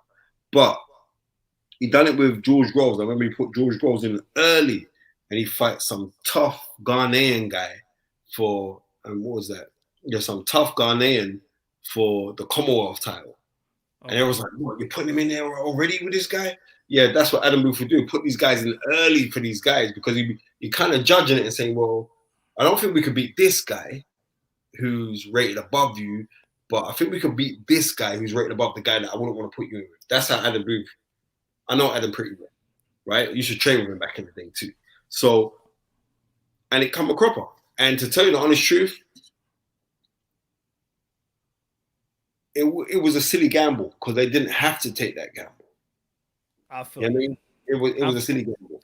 So I was gutted for Josh. I was gutted for Josh Kelly, very good fighter, and now he's going to move up to 154, and we'll see where he gets from there. But I think he said that after the fight, he's going to 154. Yeah, Eddie Hearn said that. Right. So we now got to see what he does from now or where he wants to go from now. Yeah. And we'll see. He's still an incredible talent. Don't get twisted. He's a very, very talented kid. But as far as I'm concerned, the writing was a little bit on the wall. Was that June of 19 when he boxes Ray Robinson? Yeah, Ray Robinson. Yeah. Right. Ray Robinson's a decent fighter. Don't get twisted, but yeah, he is. He is a decent fighter. But for what or the hype that is behind Josh, he's meant to beat those. And that's I would have thought this one, like, the fans would have never, he likes a showboat, and it's good entertaining. But then I'll be like, damn, you showboat too early. And right after the 5th round, I'm like, when he was showboating, he got way too comfortable. He kept his left hand down. He wasn't blocking at all. He didn't put his guard up. I'm like, oh, come on. He's relying too many. I think Josh Kelly he's very skillful. He got great footwork when he does use it. He knows how to use range, but I think he relies too much on reflex than defense.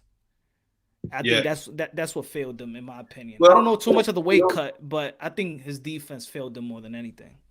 Well, it is what it is. Can you imagine this? I just got a WhatsApp. I'll show this to you now. I don't know if you can see that now. Bring it to a guy's asking me, what is the significance of February the 25th in boxing? Asking me. Can you imagine it? Someone's got the audacity to text you that? The knowledge? It must be crazy. Exactly. And also, if you want to go kind of deep, what is it? It is 22 years since Mike Tyson beat Frank Bruno for the undisputed heavyweight title in Vegas, when Frank Bruno wobbles in the first round with a good clipping right hand. He stuns Mike Tyson. No, it was left hook, actually.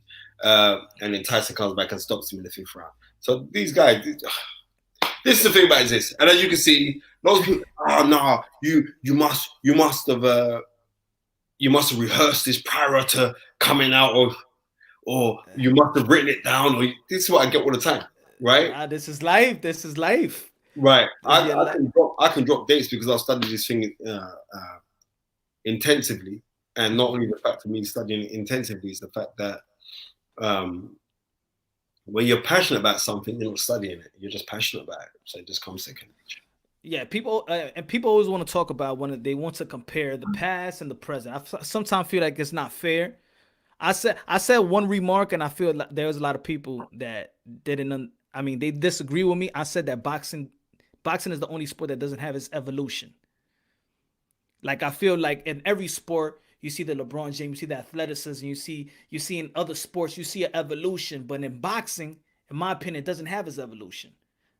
I'm not gonna devalue the present fighters to the ex-fighters, but if you put these other fighters in today's, there is no evolution. Do you feel like that boxing has its evolution, or it plateaued? Well, you know who invented the jab? Who invented the left jab? to hold your hands and throw a left jab. Do you know who invented that? No, sir. Joe Gans. Joe Gans was the first Black American. He wasn't the first Black person to win a world title. He was the first Black American to win a world title. Right? Okay. Joe Gans. He was a lightweight, very good fighter. He invented the jab to throw out the jab.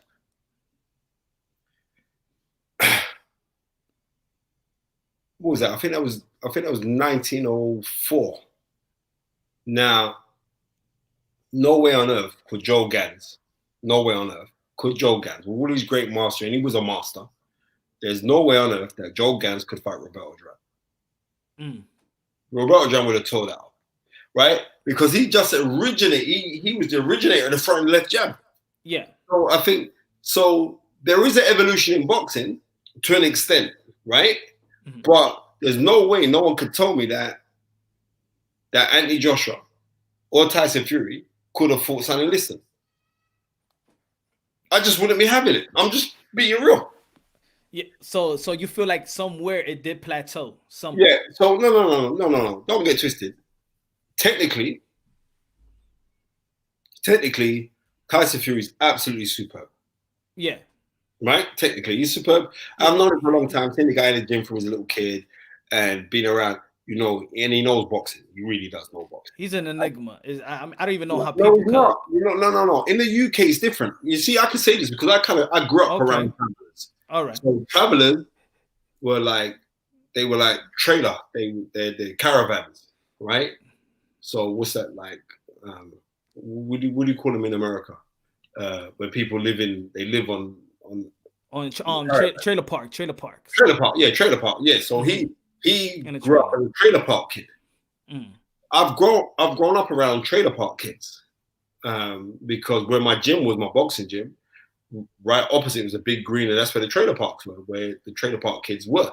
Yeah, they're a different breed. So when you're and the thing about it is this, there is a synergy between Irish and blacks, right, in the UK. There is a massive synergy between like council estate or in America's projects, right? Project kids and trailer park kids in the UK.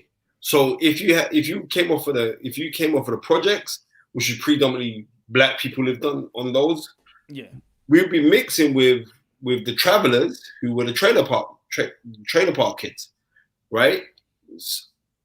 And one thing about the trailer park kids in the UK, the travelers, they call themselves gypsies, but it's meant to be offensive if we call them gypsies, right? Yeah. Right. But the travelers were not scared of nobody, right? Mm. And they had a different kind of ethos about life, and everything was like now. And they grew old before their time. Yeah. So you have a kid from the traveling community, and he's 10 years old, but he's driving a car. They experience more. Yeah. Right. So that's how they were. They were just a different breed. So I grew up around them and to this day, I got a lot of traveler friends. So I kind of get it. Yeah. And not only that, but music plays a big part in it because the travelers listen to Jamaican music. Okay. Knew all the Jamaican artists. You get what I'm trying to say? Yeah. So it's kind of, yeah.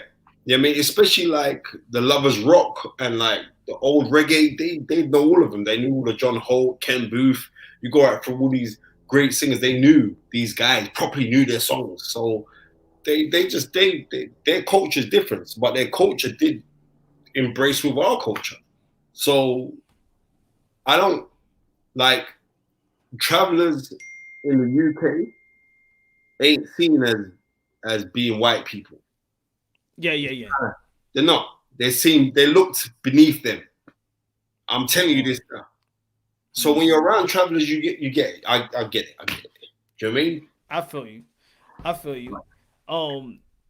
Because one thing I noticed from when let's say a UK fighter comes, I never heard the term in America, just me, probably somebody else, but I never heard the term when people be like, Lennox Lewis, the black Brit. Like we say in America, the black fighter. we don't say just You American know what? fighter. We That's just why say the black Brit. right. That's what I'm trying to say to you. Mhm. Is overt and covert racism, Yeah. right?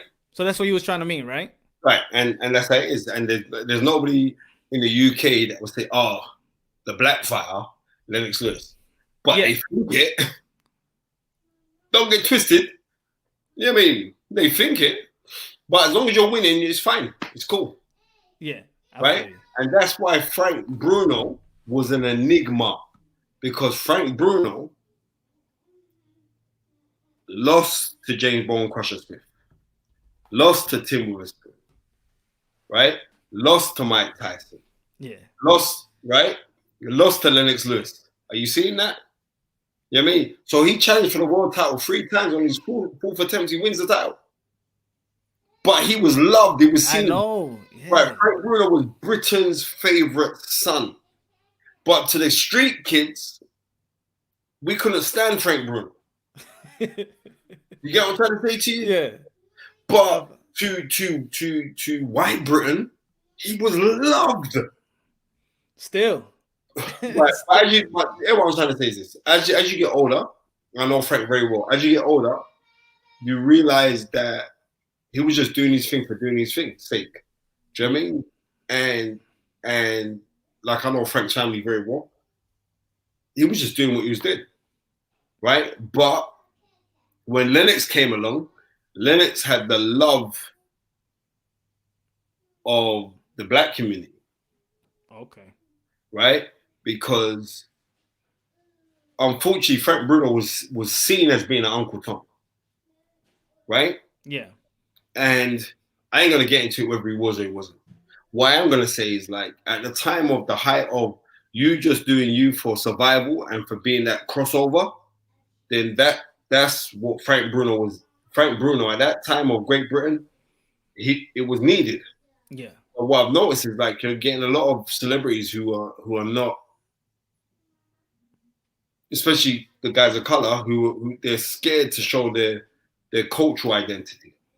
You know what I mean? Not their racial identity, but their cultural identity. Yeah. Right? And because of that, there's a lot of weak guys out there. You should be proud of who you are culturally, right? Yeah. Not making a boast about. And the thing about it, how it goes in the whole world is this: if a person of color goes out and talks about the love that he has for his color or his tribe, as I said, not his race but his tribe, people from other tribes will feel threatened because they think in their mind, if you have love for my tribe, that automatically must mean that I hate your tribe. Yeah. That's rubbish. Yeah. You know what I mean? Mm-hmm. I believe that we've been put here for one reason and one reason alone, and that is for us to know one another. That is it. Know one another. And try and get on with each other. Yeah. Simple as that. What about personally for you? What do you feel is your purpose? Or have you found your purpose? Listen, of course I've found my purpose. My purpose is to be the best me, to raise my children and my family in the best way that I can, knowing that you're passing on that baton. That is it. You know what I mean? I take pride in being a provider, but in also being a provider, sometimes I don't get enough time with my children. I don't have to do much because in my head, I'm not a provider. I'm the person that looks after the whole house. I take care of everything. God has blessed me in such a way that my wife don't even have to work. I'm just going out now and doing do you get what I'm trying to say? So I can take that for granted though, because I'm there saying like, well, I do all of this, but there's other things that me as a man that I should be doing. And my kids, yeah. I'm in the same situation, but then I do feel when my kids go to sleep, I'm like, damn, I just missed them. Right? I wanted to put them to sleep, or I felt like, damn, I'm working a lot to the point where, I'm taking a lot of time away from them. How do you, listen? Take my foolish advice. You see, the time that you're away from your kids, you're never gonna get it back. Yeah. Never are you gonna get it back. Mm-hmm. So, and especially right now in the UK, it's lockdown. So I homeschool every day with my 2 daughters. My son, my son, who's my son's 9 now. But and it's beautiful. I really enjoy it. I really do enjoy it. So, Yeah. I mean, it's like we got to make up our own school projects now, and I got to take my kids out to the farm, and they got to do this stage. My daughter's only 4. I got a 4-year-old and a 2-year-old, and my oldest daughter's 14. And spend time with them, because you know what, you're never gonna get that back. We the same. My son's gonna be 14. I got Okay. my daughter's gonna be 2, and my son's gonna be 4. Crazy. Yeah, that's crazy. That's crazy. That's nuts, man. That's nuts. That's crazy. But yeah, I wanted to ask you this question because do you consider yourself spiritual or religious? Spiritual before religion. As a fighter, was you spiritual when you was fighting? Yeah, but nowhere near to the heights of what I am now. Oh, okay. Because I wanted to ask, as a spiritual or religious person at the same time, knowing scripture and knowing the will of God. How do you feel? And I asked this question to Peter Quillen before. I had this question to Luis He's a Colazo. good guy, I've got a lot of time for Peter. You know what I mean? Yeah. Kid Chocolate. With him, 2008. Wow. 2008, 2007, 2008. I spent time in New York with Peter Quillen. Him, Peter Quillen, Danny Jacob, who else was it? Sims. The BK kids from Brooklyn. Yeah, good guy. But Peter Quillen is actually from Michigan, isn't he, originally? Yeah. But he lived in New York for a couple. Yeah, I know, for a hot minute. Oh yeah, I spent a lot of time with those guys. Good guys, man. Yeah, so I asked him because he's a Christian man, and I asked him, as a fighter, how do you feel profiting off beating another human being? But as a religious man as well, how do you feel having a relationship with God and profiting beating another human being? Do you feel like it's right, or it is right? Explain. I'll explain to you, because it's a sport. So it's right. So your main aim is to win. So, but in the same, there is a bit of an oxymoron, because you're harming people somebody can get else. hurt, right? And people can get damaged. This is a sport, but it is a sport, and it's a legal sport at that. So that's how I see boxing. But more so, it's like, as you grow older and you get that spiritual growth of awareness, and you start growing, then sometimes it's not the action but the intention behind the action. Right? It's the intention. Would you really try to kill someone? Would you? I don't think you go to any fighter deep down inside and say they were actually going to try and kill anybody. But the game's the game. Yeah. And it's that's how I see it. Yeah, it's tough because there's certain people answer it a different way. I've called people be like, dang, yeah, you got a point. And some people say it's a sport. Some people be like, I mean, I think when I hit them with the profitable, you make them profitable, you're harming somebody profitable. Like, I don't feel there's a problem, but but when I was younger, I'm like, you going harming another guy, but then praising God. Like, I want to know what you pray.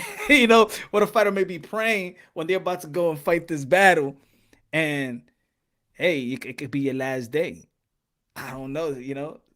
It's but me just being real, keeping it 100. Yeah. Boxing is a beautiful sport. You know what I mean? Oh, it's beautiful. I love it. It's a beautiful sport, and I won't be a hypocrite, because there are serious implications to this sport. Similarly to Michael Watson versus Chris Eubank, what was that? September 21st, 1991. Right? Eubank was getting beaten pillar to post for the vacant WBO super middleweight title. He was previously the WBO middleweight champ, and they moved up in weight. And he was getting beaten from pillar to post. Round 11, he goes down by a bludgeoning overhand right. gets up and throws an uppercut. Chris Eubank must have been studying this uppercut, practicing this uppercut time and time again in the gym on the pads, but never come off on the fight. And he just threw this uppercut, hit Michael Watson. Michael Watson was out of it. Got up, went out for round 12. Michael Watson was gone. And off of the back of that, Michael Watson suffered paralyzed. Right. Brain damage. He has surgery. Yeah. Yeah, brain damage. And it was just recently on Piers Morgan, who's big in America at the time. But Piers Morgan's now in the UK, and he was afraid to hurt somebody. I mean, he was afraid to be. That's right. He was afraid to hurt somebody. But when he spoke to Chris Eubank recently on the interview, and Eubank started welling up, wanting to cry, and then all of a sudden, he jumps in. Michael Watson was in the audience and says, "It doesn't matter because it's in the past, and let's get on." And that's real. Do you know what I mean? That's real. And I haven't seen the clip. That was the clip where he started crying. Yeah. There's like a premiere. I haven't checked it out, but I know that story. I know that story. Like, and you know what? Like, you know why I love this game so much? Guys who I used to sit down and watch in my teens, and now my phone book, they're my friends. We speak boxing all the time, and we speak regularly, and they do their best to try and to bring me up a little bit, you know. So yeah. Shout out to Ring IQ Boxing Talk, great channel. You should check it out. He says, Spencer, what do you make of Fury's comments? What comments were they? Fury says a lot of things. Yeah. To be honest, Ring IQ, I haven't even checked the whole interview. I know he had the interview. So man, I haven't tapped into that, but I know he had an interview. Ring IQ, right back and say what he said. So Ring, right, because I haven't even watched that interview. I just seen snippets, but I didn't see the whole interview. I think that was yesterday. Okay. He had an interview yesterday. When he said like he doesn't think that Anthony Joshua will take the fight. Oh yeah. Okay. Yeah. Oh right. Yeah. Yeah. He said the comment about Joshua fight not happening. Okay. I think mainly that could be a psychological ploy. Right? That could be Tyson plays a lot of those. Yeah, it could be. And not only that, but I think whereas Anthony Joshua has he tries not to be braggadocial publicly. Yeah, right. He is. But you speak to him he looks at himself in that light. Yeah. So I think that just could be a ploy from Tyson Fury because saying like, look, just take this fight. And I believe that the fight will happen next anyway. I really do believe that. Yeah, hey man, I wish it does happen. I feel boxing does need it. I feel like we're gonna have a lot of undisputed bouts. We're gonna have an undisputed bout with Josh Taylor, Jose Ramirez, the rematch. Definitely, that's a fight to make because I mean they're both over at top rank, so that's gonna be even though Josh Taylor's promoted on their platform, but Josh Taylor is with MTK Global. Don't get twisted there, right? Yeah, so, I got him winning. Well, Ramirez is a good fight. Don't get twisted. Oh no, yeah. I see it as a 50-50 fight, but I just see the intangibles of Josh Taylor. I see him. I seen him slug it out, box it out. Josh Taylor brings a bit more to the table. Yeah. Right. And he's a southpaw to boot. So that's how I see it. I've got Josh Taylor winning that fight. Yeah. I do got him winning that fight. We also got Cecilia Breakers and Jessica McCaskill, the rematch. Great fight. That's a great fight. The first fight was a good fight. So yeah. That's a great fight. Chocolatito Estrada too. Good fight. And I got Estrada winning that fight. Yeah, you got. Ooh, that's a hard one. I got Estrada winning the fight. I've said it. I'm going with Estrada. Especially Chocolatito, when he's loved. I love his intangibles. I love everything he does, man. Look like he don't get tired whatsoever. Briefly, what you see was gonna happen in that fight. Briefly. Similar to the first fight. Okay. Seriously. Chocolatito's a great fighter, but he's been a great fighter for so long. You got a lot of wear and tear. Yeah, a lot of wear and tear. Yeah, there's smaller weights as well. It must be hard for you to get down to that weight. So that's what I see. Spencer, There we go. who really won, Hagler versus Leonard? Do you want me to upset people? That fight was I think those are conversations in boxing that's always gonna have an argument. Right. April the 6th, 1987. Hagler Leonard for the WBC title because the other two belts, Hagler vacated them. And the fight was won and lost at the time where Leonard got a 22-foot-inch ring, or 22 foot, you know what I mean? The time that Leonard got the fight called from 15 rounds to 12 rounds. Yeah. And I'm going to be honest with you. Leonard won the fight. Period. You got to think about it. I think he won too. I think he won too. I've gotten into so many arguments with that though. Yeah, okay, cool. Leonard won the fight. And that's that. You know what I mean? That doesn't take away from Marvin Hagler's greatness. Not at all. Mm-hmm. But Leonard, if you know the intangibles prior, what's Leonard's autobiography? The Big Fight. Have you read that book? No. Really good book. I mean, really, really good book. Yeah. I remember I read that book about when it came out, about 7 years ago. I remember I read it around Christmas time as well. It was like the Big Fight. Okay. Yeah, my missus bought me the book, and I read the book while I was in Norway, and it was like in the middle of the night. I'm just cracking up because there's some funny parts in the book where I'm laughing. But Leonard really did play Hagler, befriended him, found out how Hagler was feeling. Hagler was getting sick and tired of the wear and tear, he hated the smell of the gym, similar to another Brockton fighter in Rocky Marciano.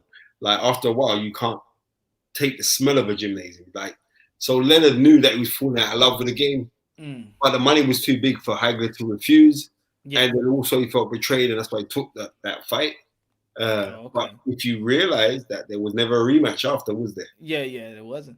Exactly. So, yeah, Leonard won that fight for me. I don't want to upset nobody, but Leonard actually won the fight. You cannot throw away 4 of the first 5 rounds, right? Because I gave Hagler round 5. He came in strong in that one.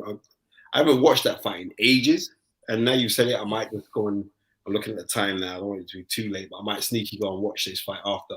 All right. Right. And Leonard won the fight. Yeah. And that's it. But the thing about it is this, because Leonard didn't fight Hagler, he boxed him and he stole around by those fast shoe shine flurries, which remember, you was in Vegas at the time. That was Leonard's territory. Yeah. Right? So it is what it is, but Leonard won that fight. One of the fights that I was intrigued with, and also talk about, we talk lessons on trash talking and what it could lead to, the danger in trash talking, what's borderline trash talking and things of that nature. The Marvin Hagler and Minter. Now, how was it in the UK? I've seen videos of it, but you lived through that time. How deep that trash talk was, and how that happened when I was 6 years old. It's not in the case of like trash talking, because you know what? God rest Alan Minter's soul in paradise. Me and his son Ross Minter were really good friends. I got to know Alan Minter a lot after that. I mean, he said, like, I ain't losing my title to no black man. Right? Yeah. That's what he said. Right? Was that the other one a rumor? I heard there was a rumor that that then Hagler said I wouldn't shake a pale skinned hand. Was that a rumor? Apparently, Hagler did say that. Yeah. Okay. Yeah, right. But that was after the comment of which he heard from Alan Minter. But it's the fight game, and it's it's no different from me saying like, no Puerto Rican can't beat me, right? I'm Mexican, right? No Puerto Rican. Yeah. Do you know what I'm trying to say? This is the tribalism where it comes in. The 80s and 1980 when Minter said that, I remember the 80s because I was 6 years old. Yeah. Right?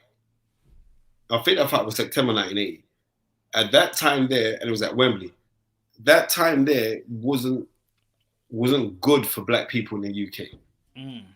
I mean, you had the rise of the National Front, which was like, it might as well have been a far right movement, and they were pretty big.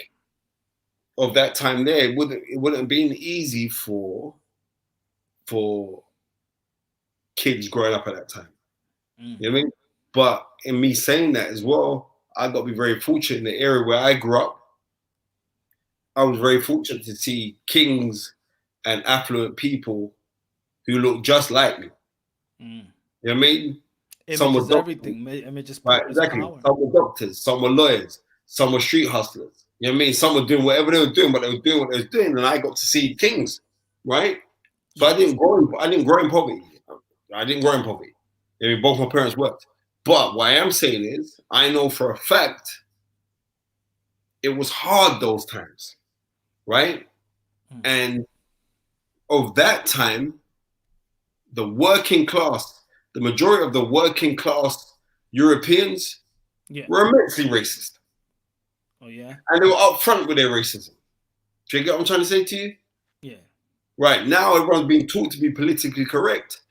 And politically correct cannot be taught. It has to be something that's inside you in your morals. And it branches off to be politically correct. But if I'm telling you, you got to be this way because, and you got to guard your mouth. You'll be guarding your mouth over everything. You're not really speaking the rules. You're speaking what you want other people to believe that that's you, but it's not you. True. So at the time when Marvin Hagler said that to Minter, it was that of opposition to what Minter said about, I'm not losing my title to no black man.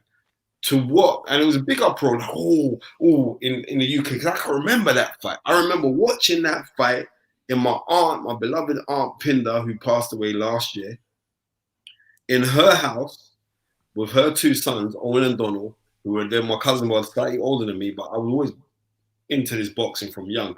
That time when that fight happened, I was 6 years old, right? So I remember that same year, Minter beat Vinto Teofimo in a rematch for the undisputed crown, because he beat him in the previous year. He beat him for the undisputed title, right? The same crown that Marvin Hagler boxed him in November of '79 on the undercard of Leonard and Benitez, and Hagler got the draw against Teofimo. Then subsequently, Teofimo, early of 1980, boxes Alaminta. Alaminta beats him on points, and that was in Vegas. And then they have the return in the UK. Alaminta beats him again. Then Alaminta had to fight the #1 challenger. That was Marvin Hagler. Marvin Hagler effed him up. Yeah, and it was right. Yeah, that it was a right. They burned. They destroyed his own car. They destroyed Hagler's car. Yeah, right. And I'll tell you the sad thing. There's a trainer, I'm not even going to call his name because he's not worth me calling his name. But his boast, white trainer, his boast was that he took a bottle and he threw it and he hit Marvin Hagler in the back of his head. That is his boast. To this day, you boast about, right? You won't boast about it in front of black guys, but you boast in front of it to my other white friends, and they in turn will tell me, yeah, that's his claim to fame. You see? So that time there, it wasn't a nice time for black folks. If you ventured out into white areas, it wasn't a nice time, right? But like I said again, I'm very fortunate that how I grew up, in the area where I grew up around kings. I grew up around very popular people. I grew up around, so I'm grateful for that. But at that time there, it wasn't nice. But when I'm talking about age is a good thing. You know what I mean? Age is an excellent thing. When they say when you're young, it's for the fight, and when you're old, it's for the counsel. Because I'm sure if I could go back 10 years and speak to me of 10 years ago, I could advise him so much better.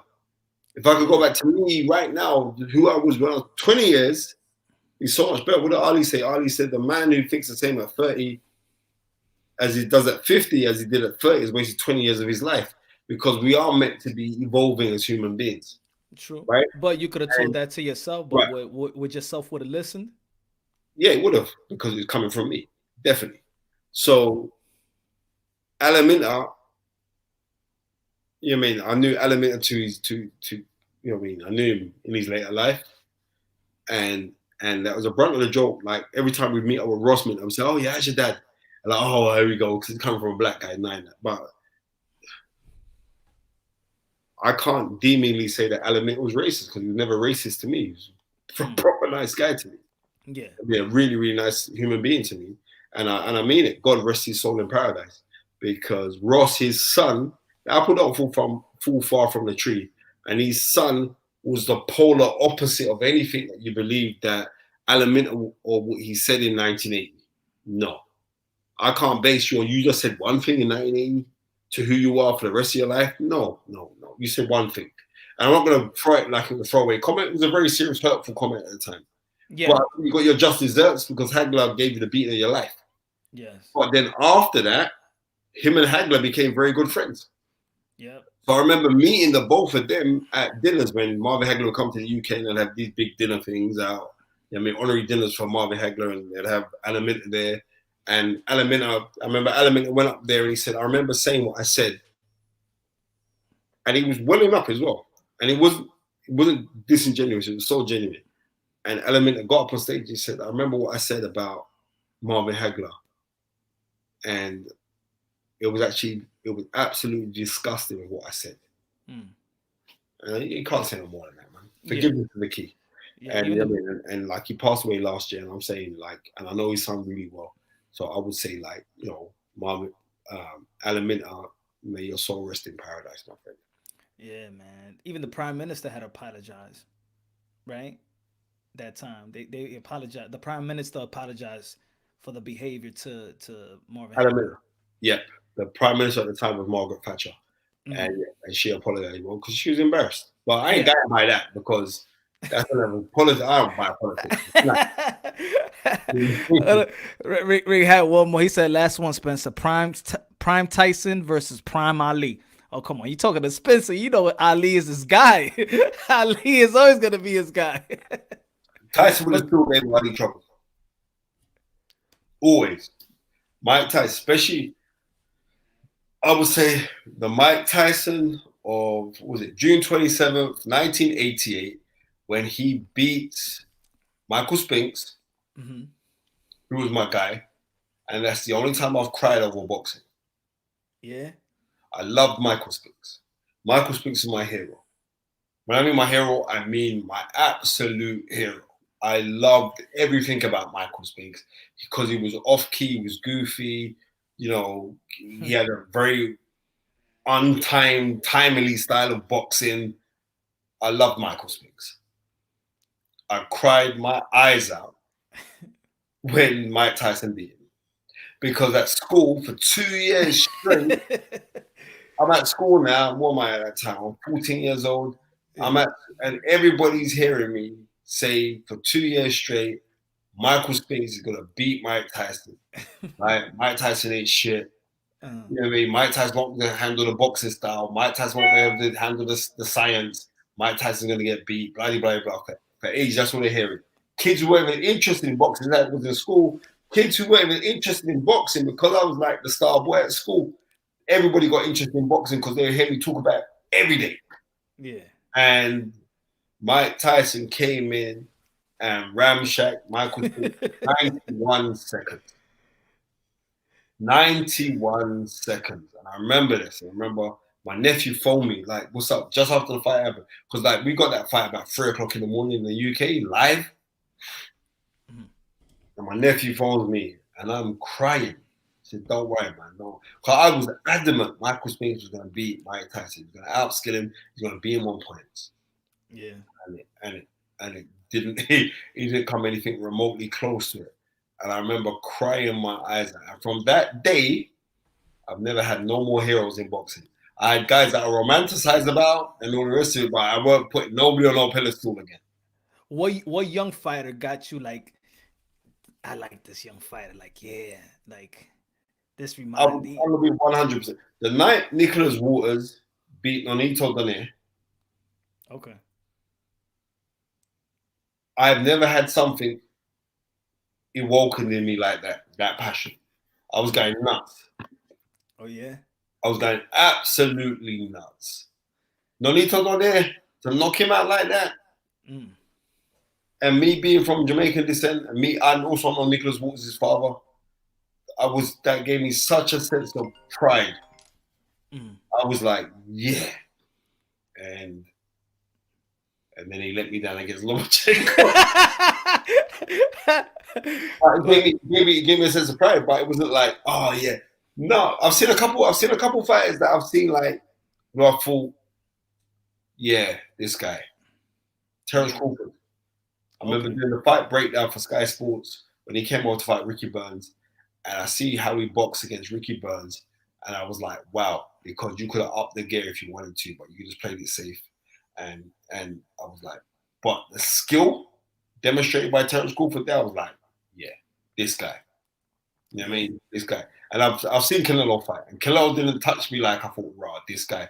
Of recent now, watching Canelo saying, yeah, he's the it factor. Yeah, you're back. But me watching Terence Crawford that night, man, Dave Coolwell, former trainer of Tony Bellew, Dave Coolwell said to me that's the best fight he's ever seen fight. Up close. And he worked with Ryan Rogues for Canelo. So if he's turning around saying that, then I kind of have to say, like, yeah, Terence Crawford's something special. Wow. That's I like Terence Crawford. I don't think for me. He's nice, man. As you're American, he's nice, man. Terence Crawford, he's nice, man. He's nice. Yeah. He I like Terence Crawford, but his opponents lately, I'm like, I wish he gets better opponents. Yeah, I totally understand where you're coming from with that, because I agree. He's fighting some guys who are less than him. They're less famous. You know what I mean? But he's still the guy. And I don't care what Kell Brook that you got in that. For you to do that to Kell Brook in that fashion, you're the guy. Yeah. But I like Errol Spence. Errol Spence is my guy too.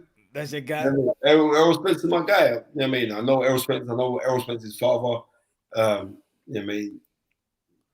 Like me, he's Jamaican descent. So it's like, yeah, I like Errol Spence too. My guy was that actually, like, when I'm like, okay, I was frustrated with boxing, but that got me excited about boxing, the way he was talking. Keith Thurman before the injuries. I like the Keith Thurman. One time, for real. Good, I mean, good fighter. But I remember picking Pacquiao to beat him. Yeah, I remember. Yeah, I seen that. And when you picked it, I'm like, damn, man, everybody picking Pacquiao. We really gotta. I remember picking Pacquiao to win that fight. And you said exactly what happened. The scorecards, yeah. You said exactly what happened. See, the thing is, like, one of my friends, Robin Block, said, Spence, you'll be more appreciated in America to American boxing fans than you will be to UK boxing. And I realized that now because like a lot of American guys reach out for me to jump on their channel. So, you know, I'm really grateful at that. I'm very, very grateful for that. But yeah, Keith Thurman was bad. Yeah, I mean, Keith Thurman was bad. Yeah, I mean, that Porter fight, like, that was. But I didn't like him in the Louis Collazo fight. Yeah. And then in the Louis Collazo fight, then I said, well, maybe you're struggling for weight. Maybe you should move up to 154, because Louis Collazo bagged you to the body and it hurt you. And then from then, I've also had reservations about Keith Thurman, but I do rate Keith Thurman, and he's a nice guy too. I met him quite a few times. Proper guy. I like him a lot. See, because I look at, let's say when people be like, oh, he hurt him to the body, now he's weak to the body, or when any other fighters get hurt, I don't really look at them when they get hurt. I want to look at how they, overcome that. So when he got hurt, I even seen him get hurt with Soto Carras. I seen him get hurt with Luis Collazo. I seen him get hurt with Manny Pacquiao. But right after he gets hurt, he wins that next round. So for me, it just shows character. There's other, Yeah. It does show character, but Yeah. I like Keith Thurman. He's a good fighter. Yeah, I want to see Bud, but I'm not that type. I want to see Bud and see, if he could go through the, how you say it, when people like to see people go through adversity. I'm not that type of person. I want to see how I want to see him go through adversity to see what type of fighter he is. You know, a fighter. I'm not that type. If you go through adversity, go through adversity. If you don't, and he went out there unscathed, then he did good. Yeah. Rap star. He wanted to ask rap star boxing knowledge. Who wins Spencer Nigel Benn versus Julian Jackson? Really Nigel good fight. Benn, the model, the dark, Really good fight. the dark destroyer. I mean, really good fight. Really good fight. I was slightly favored Julian Jackson. Oh yeah. Yeah, I was slightly favored Julian Jackson. Nigel Benn could bang, no doubt. And he could really bang. But Julian Jackson could bang harder than anybody I've seen in the middleweight division. I ain't seen a guy who could punch like Julian Jackson. I haven't. And in a dogfight, maybe Nigel Benn would have come second best. I believe. Maybe. Because that fight would have been at 160 as well. But that was the best Nigel Benn. But there's a reason why they didn't fight each other. Because any one of them could have cancelled out any one of them. So it was one of those kind of things. Because what was that 1990? What was that? December of 1990, Julian Jackson knocks out Helga Bomber Graham. And November of 1990, Nigel Benn just loses in the ninth round to Chris Eubank for his WBO title. So it was kind of like one of those. So they studiously were avoided because and one guy was up on the up, one guy just suffered a loss. So yeah, and then Nigel Benn moved up in weight as well. And and fights like this that we do miss. We could miss a Triple G and Andre Ward. We'll miss some Morales and Marquez. I think we're gonna miss Spence and Bud. I really don't think it's gonna happen. Nah, it's gonna happen. Trust me. I don't think it's gonna happen. Nah, it's gonna happen. It's gonna happen. And you know what? Was it Trill Boxing? Triller Boxing. Work with MTK Global, and that fight will happen. I guarantee it. Yeah. What? I'll put it out there. All right. Okay. I'm like I'm done with it. Like I'm not. I don't even talk about it that much. It's gonna happen. It's gonna happen. It's gonna happen. Do you think it's gonna happen this year or next year? Next year, it's gonna happen. Okay. You put a stamp on it. All right. Yeah.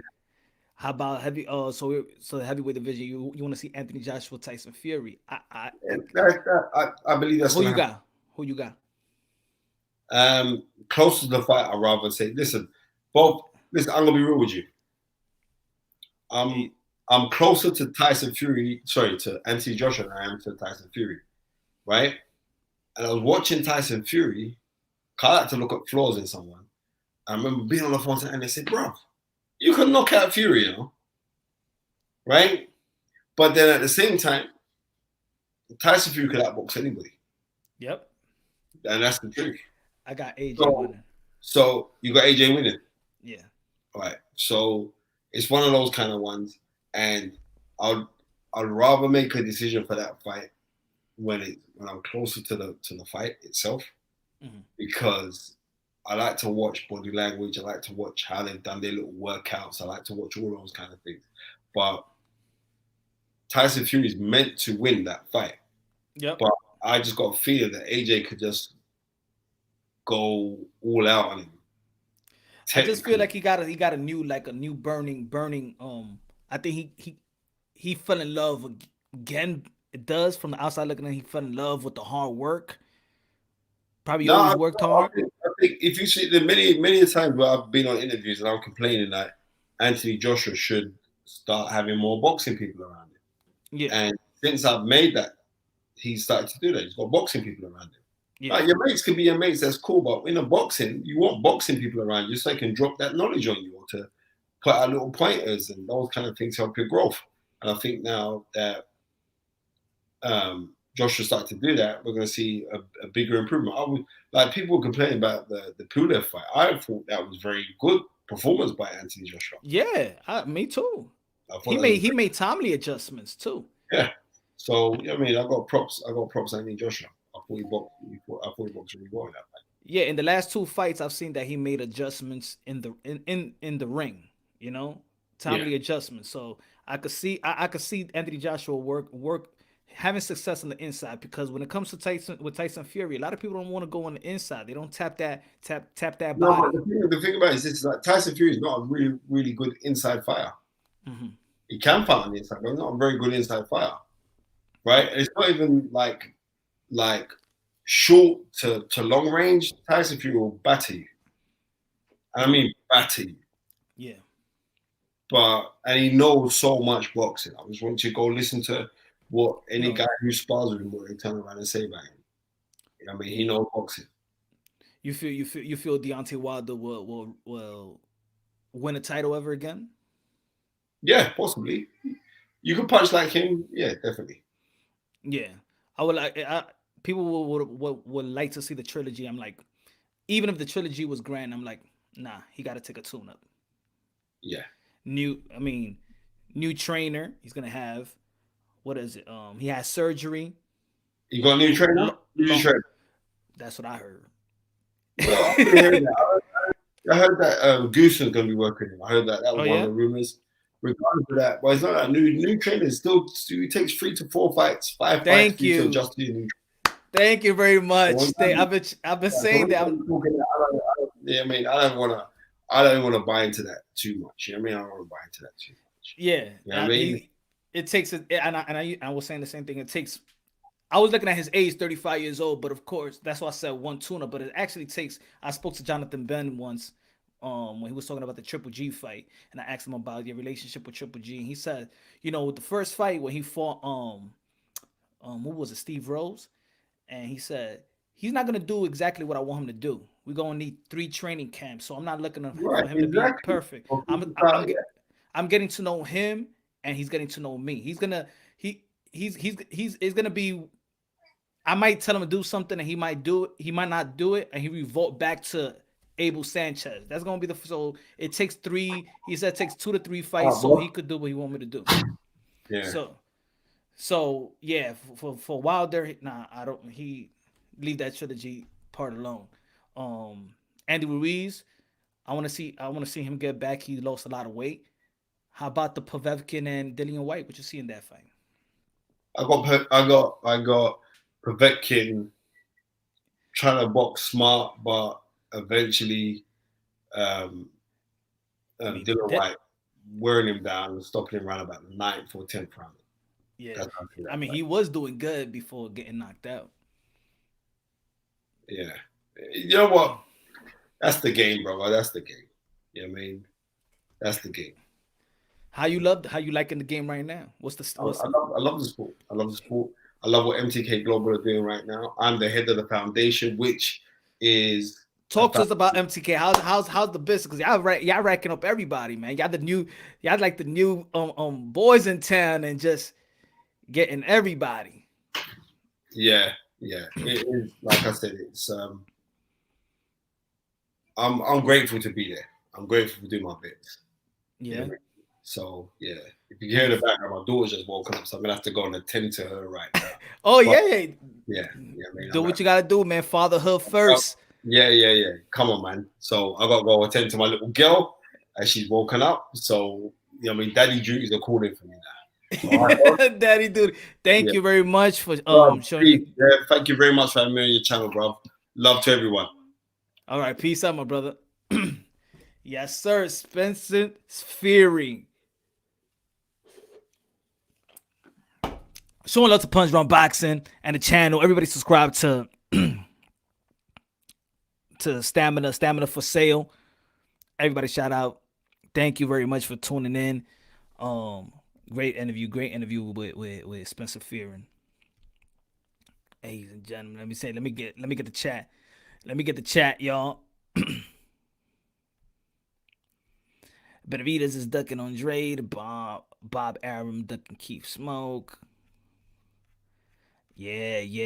Let me see. Great interview. Good looking now. Rap star boxing knowledge in the building. Transcendent Sports. Everybody subscribe to Transcendent Sports, man. Man, when you dropping video, Transcendent Sports?